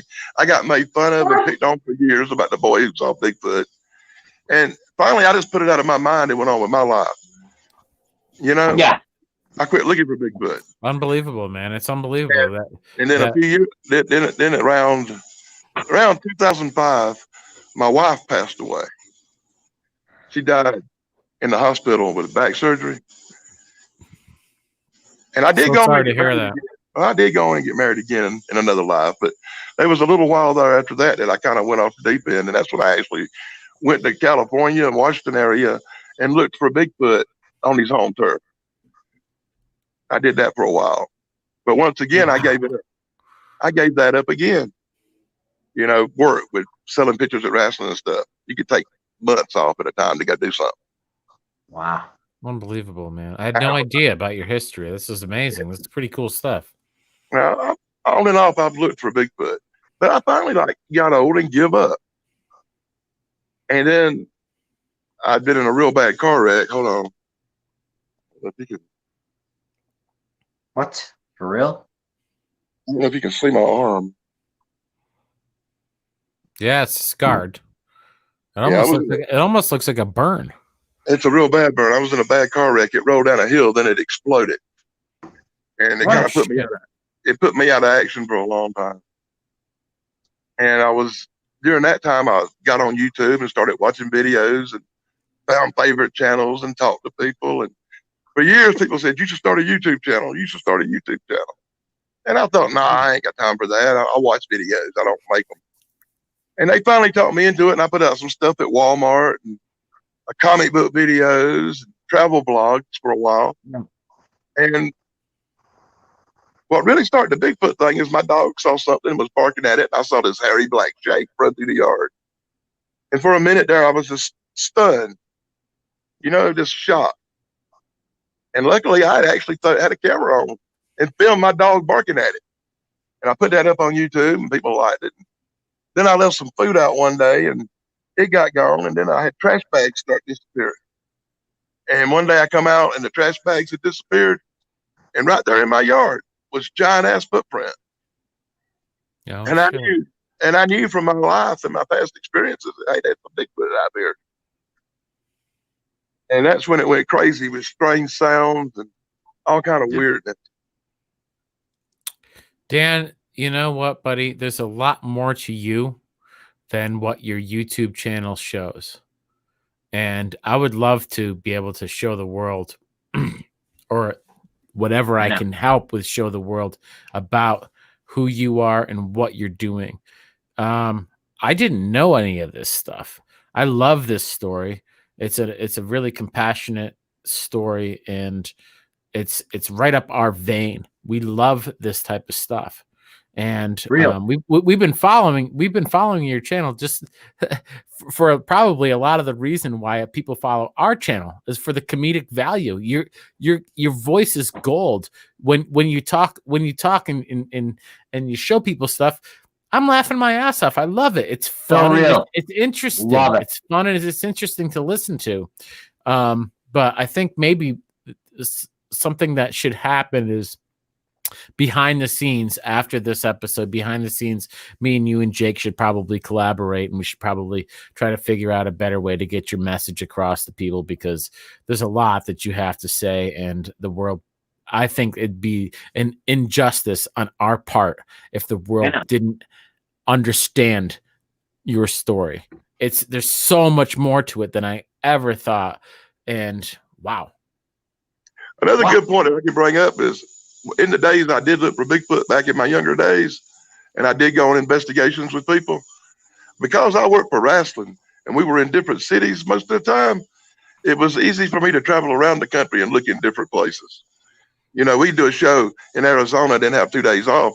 I wouldn't leave immediately. I'd go in the mountains and have a look around. Sure. Do some research. I got a lot of doing that. Wow. Bigfoot's the only thing I've ever hunted in my life. Really? Yeah. Same here. When I was 7 years old, my mama was a photographer for Life magazine. This is before she became a photographer for the wrestling magazines and started taking pictures. Wow. Yeah. And when she was working for Life, one of her assignments, and I was like 7 or 8 years old, was to do an article, pictures for an article on Ed and Lorraine Warren. I don't know if you know who they are or not. Not sure. Well, they were a couple of old people who hunted ghosts. And she was doing this story on them, and I got to go with her and spend the week with Ed and Lorraine Warren going around haunted houses looking for ghosts, as my mom took pictures of them hunting ghosts and doing spiritual stuff. And it was an eye-opener for me. That other guy you had on was talking about ghost stories. I'd been hunting ghosts since I was 7 years old. But not by choice. My mom made me go. Yeah, that's fucking crazy shit, man. Like we said before, and people were in the chat, they were saying that why not cross them over? Why not mix the two? It's because we don't want to. We don't want to mix ghosts. We don't, I've had so many ghost stories and so many ghost encounters. I never used to really believe in it, but I know they're real. I don't want to have anything to do with that at all. Right. I want to go out and, talk about Bigfoot and that's what I want to do. Does that make any sense to you, bud? Yeah, I'm exactly the same way. You notice that, like I say, every video I do can't be about Bigfoot, because it's just not that much Bigfoot stuff goes on.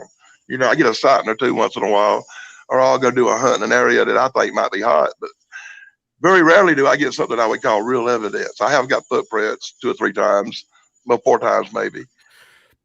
Best footprint I ever got was in my own backyard. I'm gonna put the camera over to just you and Jake so I can go take a pee break. But I want you to talk to the guests about that nest you found, because that to me. Hold on before you go pee. Listen. What? Before you go pee. What? Just for you, because you were talking to me about that nest and how I didn't get in real close to it. Remember? I remember. On that last time we talked, you said, I wish you could have got closer to that nest and explored it a little closer. I remember. Today, I took my ass back to that nest and shot a video there today and brought your name up and said, Blue Line Bigfoot, this one's for you. I come back to shoot a video and I went right up into that nest and found some very interesting stuff in there. And I'm going to put that video up tonight. Nice. You're the freaking man. Okay, I'm going to take myself out of here. So you and Jake talk. I'll be right back, okay? Okay, so let's break away, I guess, Mr. Daily Dan. And what do you have for predictions? Let's talk wrestling, because you and I both love the professional wrestling. And here's a funny story about that. I used to give a lot of wrestling predictions on Matt Troy's live stream.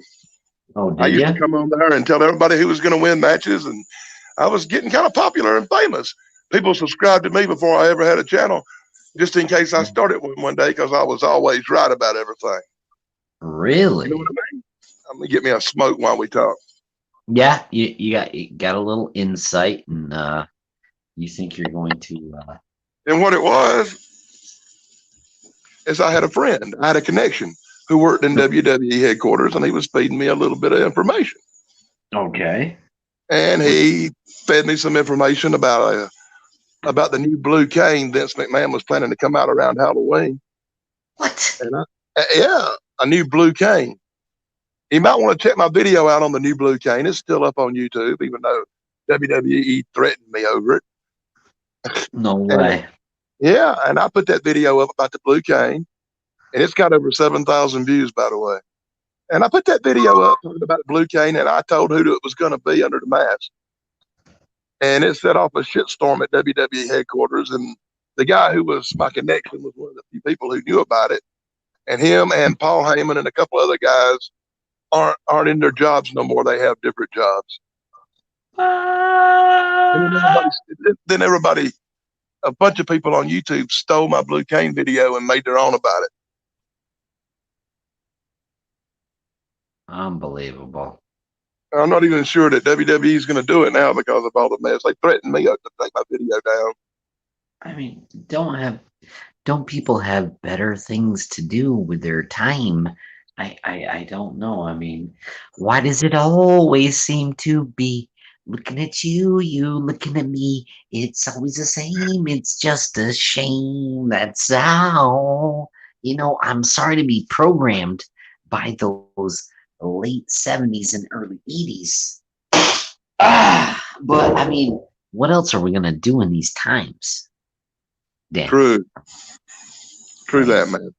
I mean, we're only the product of our environment. I only know what you tell me.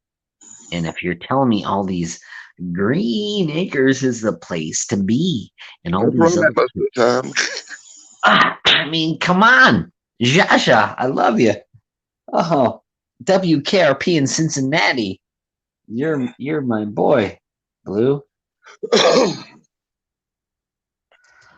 Sorry, I'm trying to read. We were talking about Bigfoot, and like I said, I've only had one report of a Bigfoot sighting in the last 6 days, and that was a trucker guy who said he was coming up Main Street in town, down in Pelzer, right? He's coming up Main Street, and he looks up in the church parking lot and said he saw a 9-foot hairy monster standing in the parking lot of the church. What? That's like Main Street, right across from Bilo's.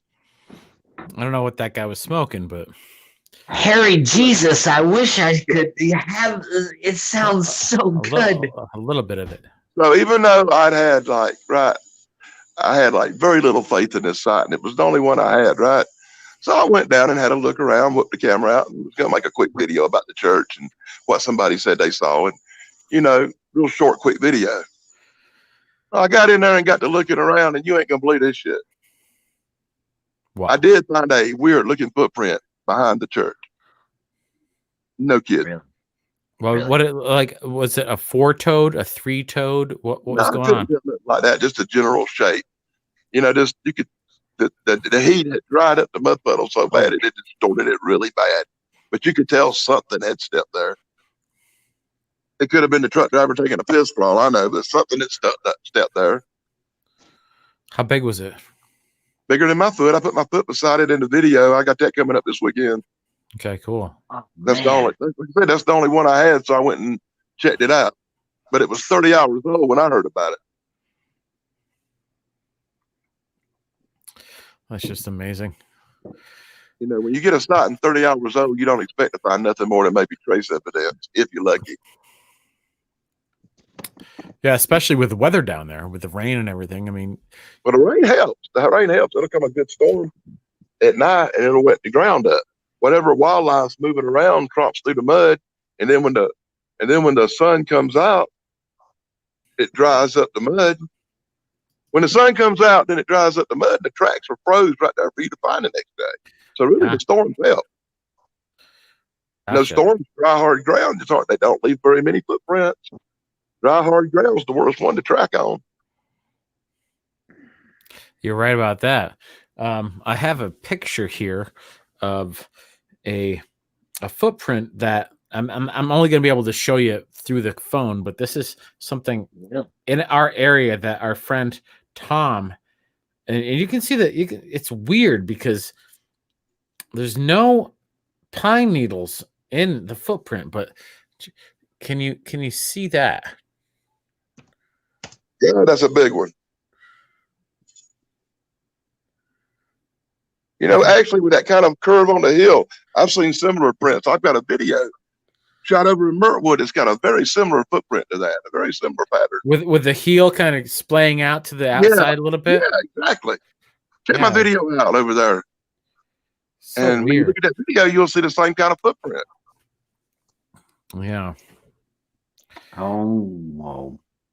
So what's next for the Daily, Dan? I mean, I've already asked you this question before, but what's next? What's going on? I haven't got a clue. I'm gonna wait for something to come in. I've got enough videos right now shot up for the next week. I could put something up every other day.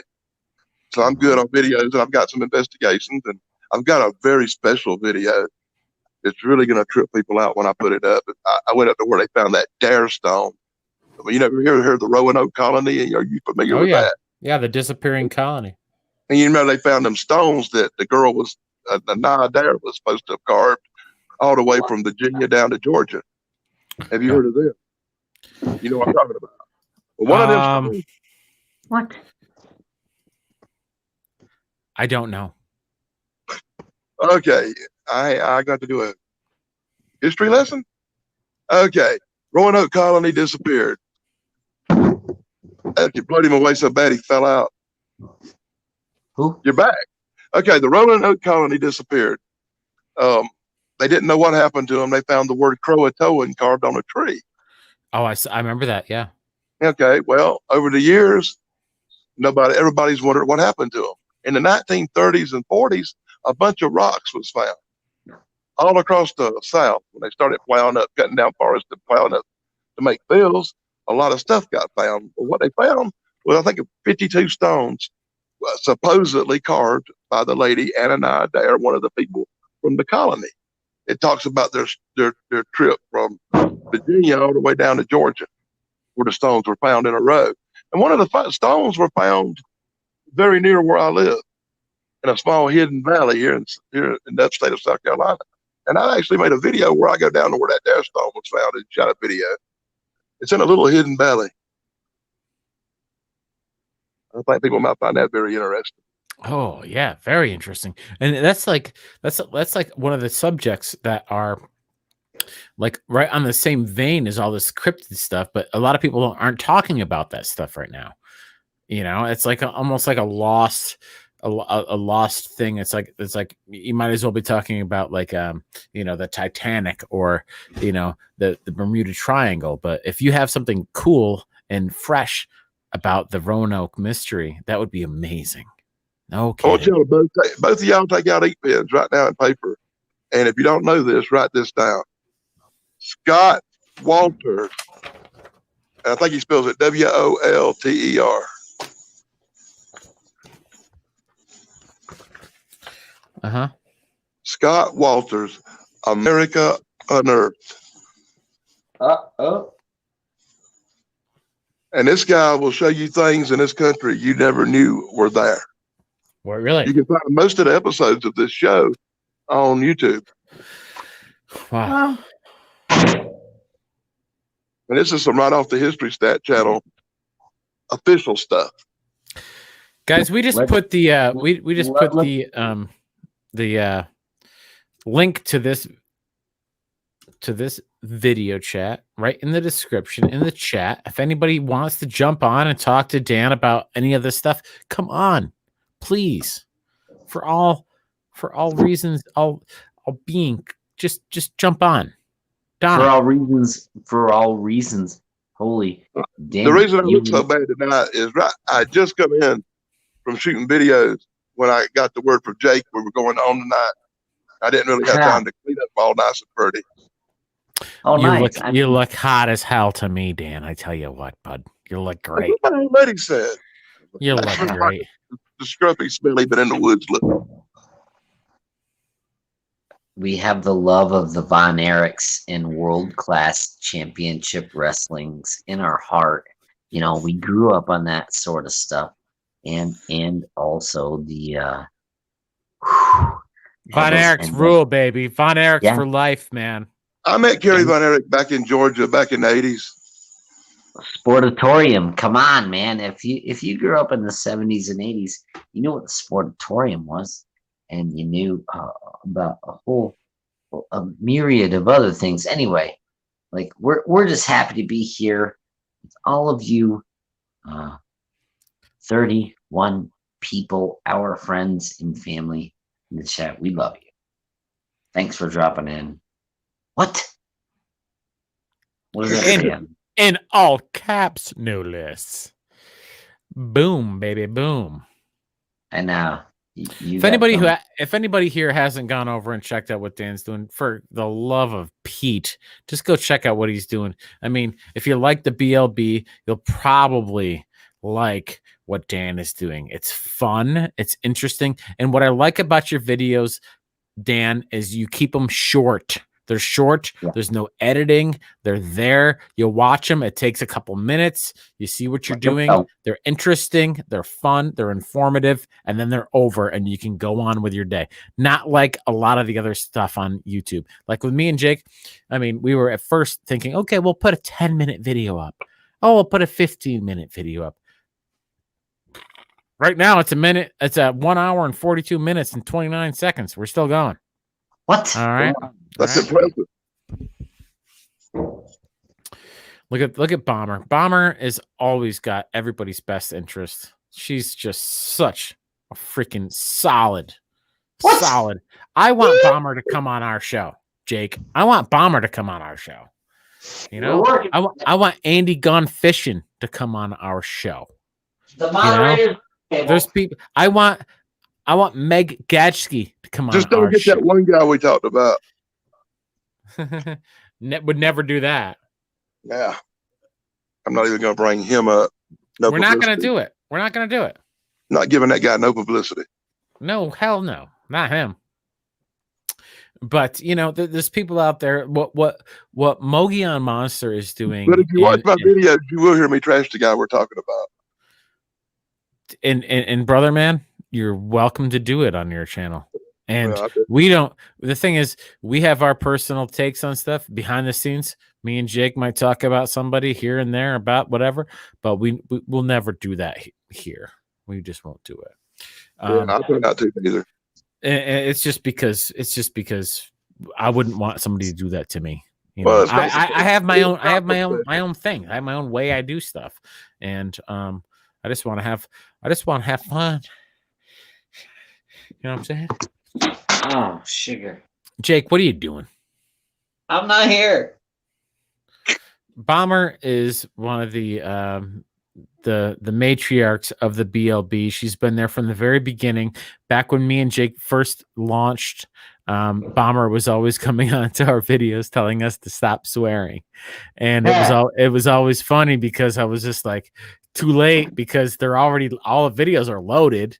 they're already loaded in a queue and they're ready to launch, and we've already done all the work, and they're just gonna keep getting worse. And eventually, she got the point that this isn't a kids channel, and we're just doing it because that's the way me and Jake talk. And when we get extremely excited about stuff, we don't swear because we want to, but when me and Jake are like in our own habitat and we're living and we're got a good buzz on and we're excited about something, there might not be many other words besides the F word and other swear. I mean, the majority of the words might be swear words. And I'm sorry, I get yelled at from my dad yells at me all the time. Would you stop swearing? My mom, stop it. And trust me, my mom and dad swear. And they're yelling at me. They're yelling at me for swearing. I'm doing something wrong. If you listen to any of my videos or most of my videos, you'll probably hear me using colorful language in the video. And that's kind of my trademark. That I don't do a nice, sweet little video like everybody else does. I do a straight up video with some profanity in it and something a little straighter. Real deal. Guys, I just gotta tell you, everybody here that's here right now, Dan, you included, man, and Jake, you already know this shit, but everybody here that's in this show and in the chat, I just love everybody so much. It means so much to me that everybody is here and supporting us and being part of everything that we're doing, and it's really special. It really is, to have this online community of friends that, I mean, most of them, I don't know even what they look like, but I know who they are inside. I know what their character is. And that's more important than anything else in the world. And, God damn it. I just love everybody so much. I'm starting to get a little teared up, and I've got to. What are you, a bunch of hippies? A bunch of tree hugging hippies? Come on. What? Dan, thank you so much for coming on. Love you. Thank you for having me, man. I love it. Fuck yeah, bro. Anytime. Like I said before, like I was saying before, though, too, is I think we need to talk behind the scenes other than this show and try to get your story out there a little bit more produced, a little bit more well produced. If you look at all my early Bigfoot videos, pretty much, you'll find in the descriptions a mailing address.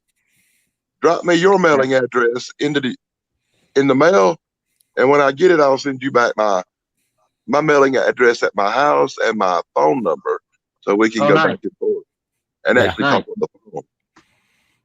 Okay. Sounds great, man. Yeah. Well, that's not what I'm talking about. I'm talking about maybe me and you and Jake making a small documentary about you. Wow. We have the means to do it. I have a full fucking studio here. Look at it. Can you pull all my videos off YouTube? I can do anything and everything, my man. Well, you have my complete permission to do whatever you want to do and use my video clips. Look at that's you right there. That's any kind of publicity I can get that helps my channel grow.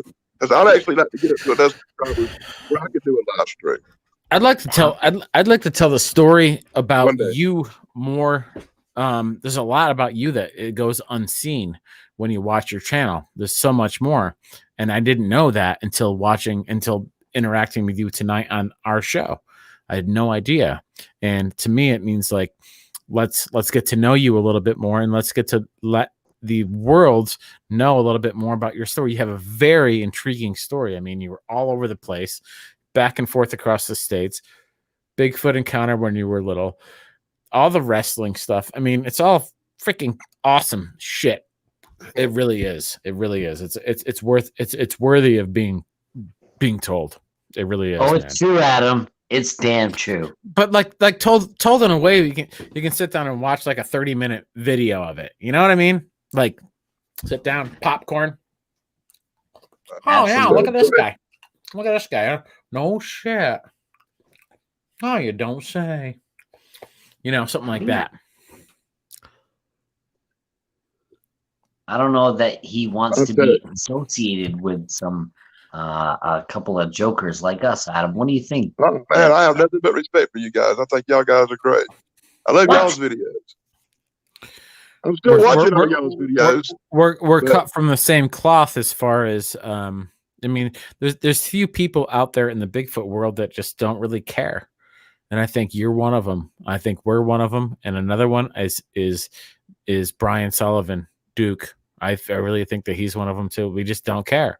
We just say it how it is, and it doesn't mean we're better than anybody. It just means it's not that we don't care. It's just that we care. Okay.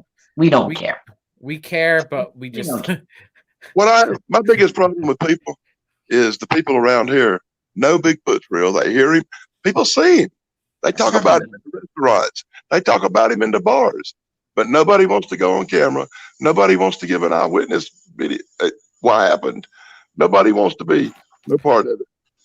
Pussies. But go away and leave them alone, and they want you to leave the creatures alone. They don't want nobody knowing they're here. And it's been that way for years. It's always going to be that way. Law enforcement protects them. They don't. They'll give you misinformation to have you go somewhere else and look.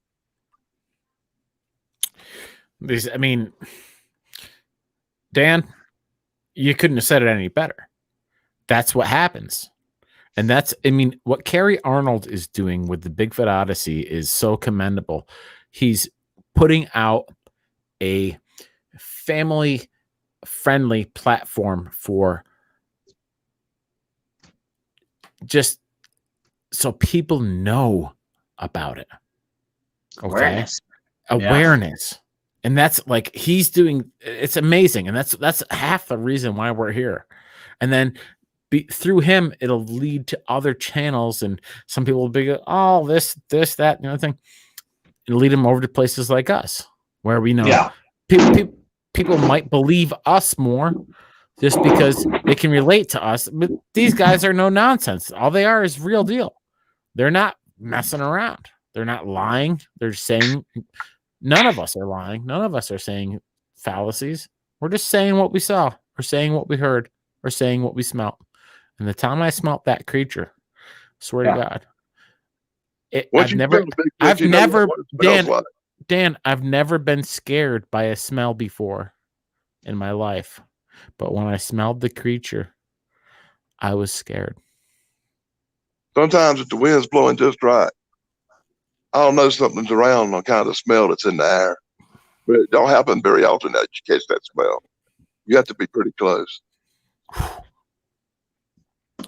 I've had different takes on what that is, actually. And one of them recently that no one ever talks about is what if Bigfoot just farted? What? No one ever talks about that. What if Bigfoot just was just like, hey, silent but deadly, silent but violent? What about that? What if, I was laying, Dan, let me talk. I was laying in my bed 2 nights ago. And this is after a night of drinking a lot of draft beers. And I just like went, and I had to get out of the room because it was so disgusting. Oh, no. Yeah. Oh, yeah. What if Bigfoot just was like around and just like, and that's all it was. Maybe he was just there and he just, little. Well, everybody that spelled as much as they do, he must fart a lot. He gotta fart. You know what I'm saying? Maybe that's what the smell is. Maybe Bigfoot's just out there farting. No one talks about it, but we do. Down here where I live, there's a group of Indians called Opa. Have you ever heard of the Opas? Nope. Well, there's not many of them left because smallpox killed most of the tribe. Right now, there's probably about maybe 150 of them left out of thousands that used to be here. They were the original inhabitants of the area.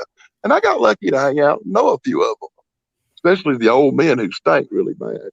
And what these old fuckers would do, they'd make this damn paste out of poop and urine and some other nasty stuff, and they'd mop it on their skin to keep the mosquitoes away down near the rivers. And I got to thinking that because they stink so bad, that maybe Bigfoot does something like that and makes some kind of stinky paste to keep mosquitoes and bugs away from him because he lives in the woods. Oh yeah. I mean, that's a good point too. That's a really good point too. I mean, if humans are so fucked up and disgusting to do that, I'd rather get bit by bugs than have shit and piss on me. I mean, unless she was hot, of course. But and Cleveland, I think there was some roots and shit in there that stank too. You know, they pee in it and everything. The Indians would make that paste and they'd put it on their skin. And all these Indians stink. Most of them dead now, but they all stink. We'd all go like, wow, here they come to the store. Let's go. Well, that's common knowledge. Cleveland Steamers aside, I think that, oh, geez, Louise. Lost my Go on, Jake. Go on. No, should we cut? I think we should cut this stream short right about now. We were going to go to 155. It's getting a little dark. We talked about some things that we might not be wanting to talk about, and I just want to say thank you to. I want to get something straight here. Is it Lethia B or Lethia B? Because you've been out there. And I really appreciate you. The things you say in the chats are always so nice. I just want to know if I'm pronouncing it right. Is it Lethia B or Lethia B? If anybody wonders, I smoke Philly cigars. The Phillies. So you're the guy who's been keeping them in operation all these years. About a half a pack a day. Thanks, Tom. Damn it, Danny. God damn it, Danny. God damn it, Danny. I smoke less when I'm in the woods. She had questions. Lethia B or Lethia B? Who is it? That's what I thought. Lethia. That's what I thought. Exactly. Good.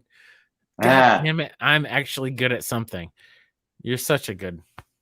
Thank you so much. Now, Lethia B, are you a girl or a guy? Hey, Rob. Rob Thule. My brother from another mother, Rob, in the house. Now, Rob Thule. Bigfoot lives in the underground realms. He sure does. Word. Oh, I gotta post in here. Yeah, he is. Well, Mogian, you're retracting your. Huh? Who? What? Buttered. What if it's like goats? They pee on themselves to attract a mate. That could be. Guys. It could be.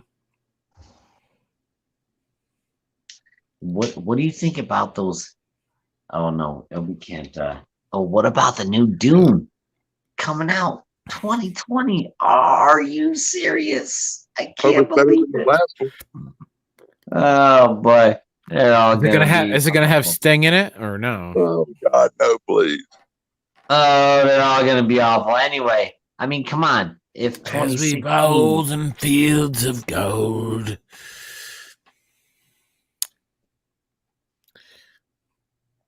So what else did we talk about? Anything? I mean, I did want to touch on the amazing part of the paranormal portal being seen in a live setting like they did in World Bigfoot and Duke's channel, where in the Paloma episodes you see you see Don and you see Brent, and they're there and you see them as humans doing their thing, and they're like, it's kind of weird, but it's very cool. It's very, very cool. And I'd love to see them. Imagine if we could get them up here, Jake. Imagine if we could get Don and Brent into the Adirondacks to do some. It's kind of a crossover. I mean, the Daily Damn Dog. Have you ever been over to the Paranormal portal? Do you delve into paranormal channels at all yourself, or are you a paracryptid or a Dixie cryptid or a Trinity cryptid pyramid? I've seen videos by all of the above. Oh, really? I watch all kinds of videos on YouTube. Okay. But I'll be honest with you, somebody that's just going to sit there and read me a story don't impress me very much. They could have wrote that themselves. Okay. All right. You don't like stories. Okay. I listen to them. I listen to them with an open mind that somebody might have just made this up because it's a story. I'd much more prefer to see video evidence and see somebody in the field finding stick structures, somebody who finds footprints, somebody who finds something, or at least goes out and looks and don't just tell stories. Yeah. Anybody can tell a story. No, you do a great job, I think, telling stories when you're traveling through the forests of Mirkwood and you know. But you tell the story while you're there doing it, not just talking about it. Yeah, but still, you know, there is a level of BS that you can in Adam and I both know from interviewing people, like you can hear truth in people's voice. So if they're full of stuff, Jake, I can read through everybody. Yeah, I can read through you right now, and I know what you're doing right now. You're talking through your stomach. You know what I'm talking about. You're like, I want to go to talk to Marty. That's why I love you, Daily Dan, because we can see right through you, and we know you're the real deal, bro. Real deal, bro. When we hear you, it's like, oh. I don't know how to be any other way but real. I don't know how to bullshit. Never learned. Dude, trust me. If anything, I've been accused of being too honest. Dan, relax, okay? We know that. We've always known that. The reason and that's the reason I don't talk about politics and I don't talk about religion. Why do you think we don't? I have a bad habit of being too honest. Why do you think we don't? I mean, Jake, I mean, as far as if you were to sit down with us, like outside of this platform, Jake would be the one to talk to you about politics and I'd be the one to talk to you about religion. We don't bring it. We just don't bring it here. This is not about that shit. It's about something different, right? Well, my dad was a preacher, so I know a lot about religion. What? You're a son of a preacher man? I'm a son of the preacher man. And a son of a preacher man. That was my wife that passed away.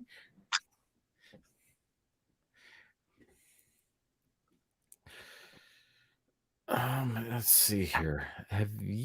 Let's see here.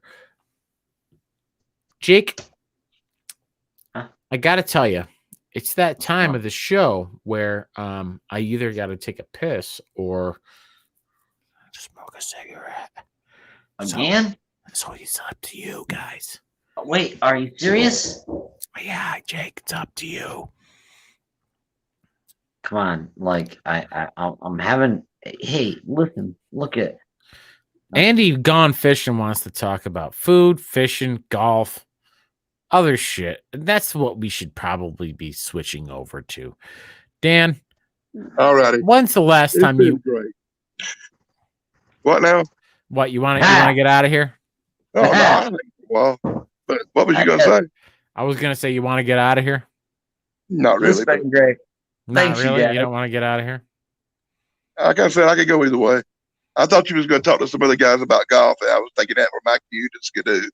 No, we have nobody up. It's me, you, Jake. That's it. Oh, well, I'll be here for a while if you want to hang for a few more minutes. If you want to hang, then we want to hang, my fucking man. Dude, you know how much we love you? Do you know how much we love you? BLB fucking loves you, baby. We love you. We love you. We love watching. Do you ever watch my second channel, Danny's World? I've seen something about Danny's World, but I don't know what that is. Well, I'm going to put a video up on that this weekend that's really going to embarrass me to death to put it up. But why? My dog was out in the yard, and I swear to God, there was this big, hairy, dark shape stepped out from behind a tree. What? But this phone that I do the Daily Dan blog on was charging. And all I had was my other phone that I do Danny's World on. And like a dumbass, I rushed it and it ran off. But I got it on video where I'm rushing it and you can see a little something. but I didn't catch it on the Daily Damn blog. I caught it on my other phone. So it's going to be on my other channel. Danny's World. Yeah, sometime this weekend, probably. Oh, yeah. I really don't want to put it up because it's kind of embarrassing because I do something stupid. And I said, I'm going to rush it. And I rushed down there trying to get a closer picture of it. And it took off on me. But it stepped so far back out the light, if I didn't get closer, I wasn't going to get nothing on camera. You know, I think leaving stuff like that in, you know, gives you, it's more of a transparency kind of thing. Like, oh, give them everything and you know, they'll see the real you kind of thing. And it's not like the real me being an idiot. Yeah, getting well, excited, no, getting excited and running towards Bigfoot it. is not a good idea. No, but people, I can tell just by listening to the inflection in your voice, actually. You know, oh, you can listen to this guy, like, you know, the way your voice goes up and down, and you can feel it. And people in here, I think everyone in here, they can feel that too. You know, that's why I think we're drawn to you because, yeah, like Duke and other people, you're a no nonsense, no BS. You call it like you like to see it, and that's how we do it. So I don't know. I'm just what I really want to do is get up to 1,000 subscribers. And when I get up to 1,000 subscribers, I'm going to try to do live streams. Actually, live streams, you know, 20, 30 minutes long from investigating sites where I'm actually there live investigating something. That way, if something popped up live, it'd be live on YouTube. And the people would be there with me, you know, live. I have the same problem. I don't have a web camera, or you know, you have to have like 1,000 subscribers or something if you want to shoot it off your anyway. But I think everyone needs to go and sub to the Daily Dan blog or what's your other channel? Danny's World. Danny's World. Oh yeah, Danny's World or Daily Dan blog. It'll be the one with the picture of the cowboy-looking guy with the cowboy hat on, like on the one you see on the chat on the other one. Hey, you guys, all you got to do is look for a good-looking dude with this cowboy hat and wrestling. Do you have that? Do you have that? Yeah, I get that big wrestling belt on the shoulder. Oh yeah, dude. And that picture's before I did a Bigfoot stream, by the way. Bigfoot channel. So let's talk about Bigfoot back then when I put the picture on it. Let's talk about our favorite wrestlers. I mean, I revealed earlier that I'm a 50-year-old person, and some of my first wrestling images were from the WCCW and the Von Erichs. Yeah, Von Erichs for my boys. And all those, but AWA and all those other, you know, if you grew up in the 70s and the 80s, you know, you knew all those wrestling channels. It was just so, it was just a different time, wasn't it? Oh yeah, it definitely was a different time.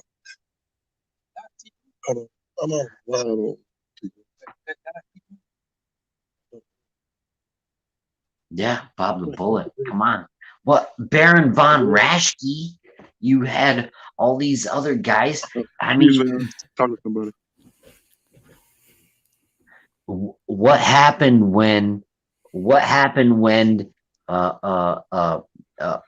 Iron Sheik got pulled over and arrested with Hacksaw Jim Duggan, our hometown hero here in Glens Falls? Wasn't that like the beginning of breaking the veil? Like, wait a minute, how are these guys getting pulled over when they're supposed to be mortal enemies?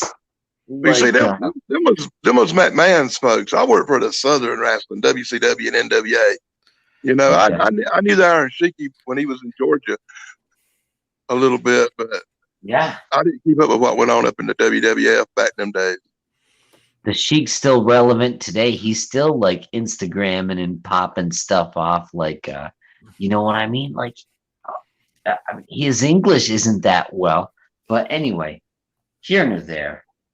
I had a few real good friends in wrestling.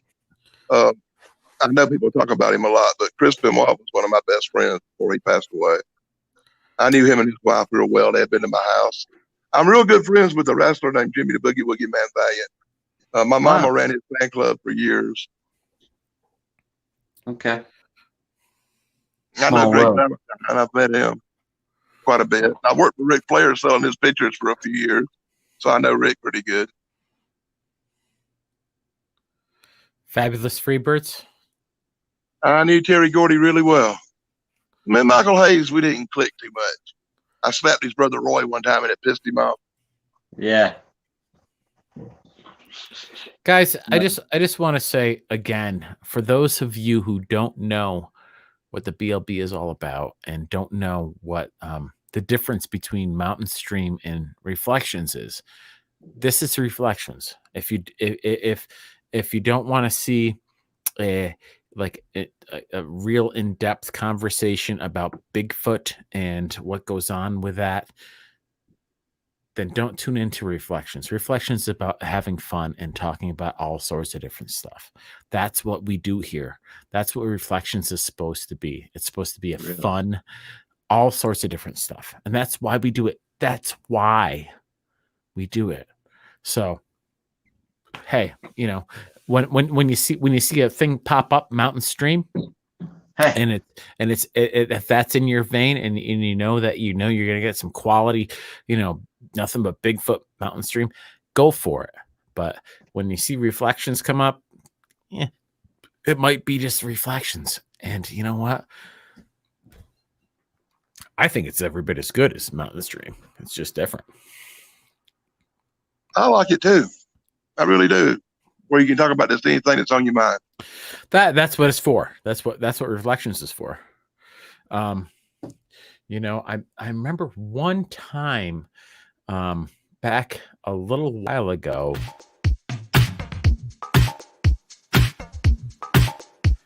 Reflekshunz, doing it every day. Reflekshunz, doing it all the way. Reflekshunz, doing the best we can. Reflekshunz, at home with the travel band. Now give it to me. Well, I could be the hero. And Dan is gone. There he is. I'm still here. He's out there smoking dope or some shit. So Jake's gone. Dan's gone. I was talking to somebody. Everybody's gone. Guys, I was talking to somebody. We should all probably give some relief to our brothers over on another show. Do you think that right now it's like 10:13? Sorry. I mean, it's time. Paranormal Portal's over there, right? PPP. Yeah.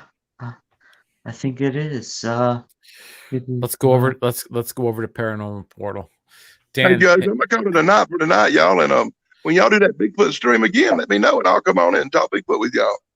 Well, awesome. There's a lot that we want to talk to you about, and we'd love to have you on Mountain Stream, which is a different show completely. It's not like this. It's different. It's more. It's very formal. It's not very formal, but it's a lot more formal. It's a lot more to the point. And we'd love to have you on. Love to have you on. Let me know when. You got it, buddy. And we'll guide you along on how to make it a success. Thank you so much for coming on tonight, though, Dan. It's been a blast. I enjoyed it. Yeah, it's like we feel like you're a brother. We love you. I feel the same way. Keep keeping on. Keep doing what you're doing, and you know, baby. Thanks, D. Y'all keep it up. Oh, and real quick, let me say something. There's a lady up in Alaska. There's a lady up in Alaska who looks for Bigfoot too and does some squatchy videos. She's only got like 23 subscribers. Her name's Iron Dogger. IRONDOGGER. Iron Dogger. Can you send us that in an email, please? Alrighty, and just everybody out there in YouTube land, check her out. Good call. Dan, can you He's got some very entertaining and interesting videos. Can you please send us an email with that, please, so I don't forget? I'll try, but I'm not real good at that. Come on, man. I know you can. I know you can do it. I know you. Iron Dogger. Iron Dogger. We got you, Toby McTeague. Go back and find the video. Toby McTeague. Watch it. All right, man. All right, we'll catch y'all guys next time. Peace out. Love you. Love you, brother. Thank you.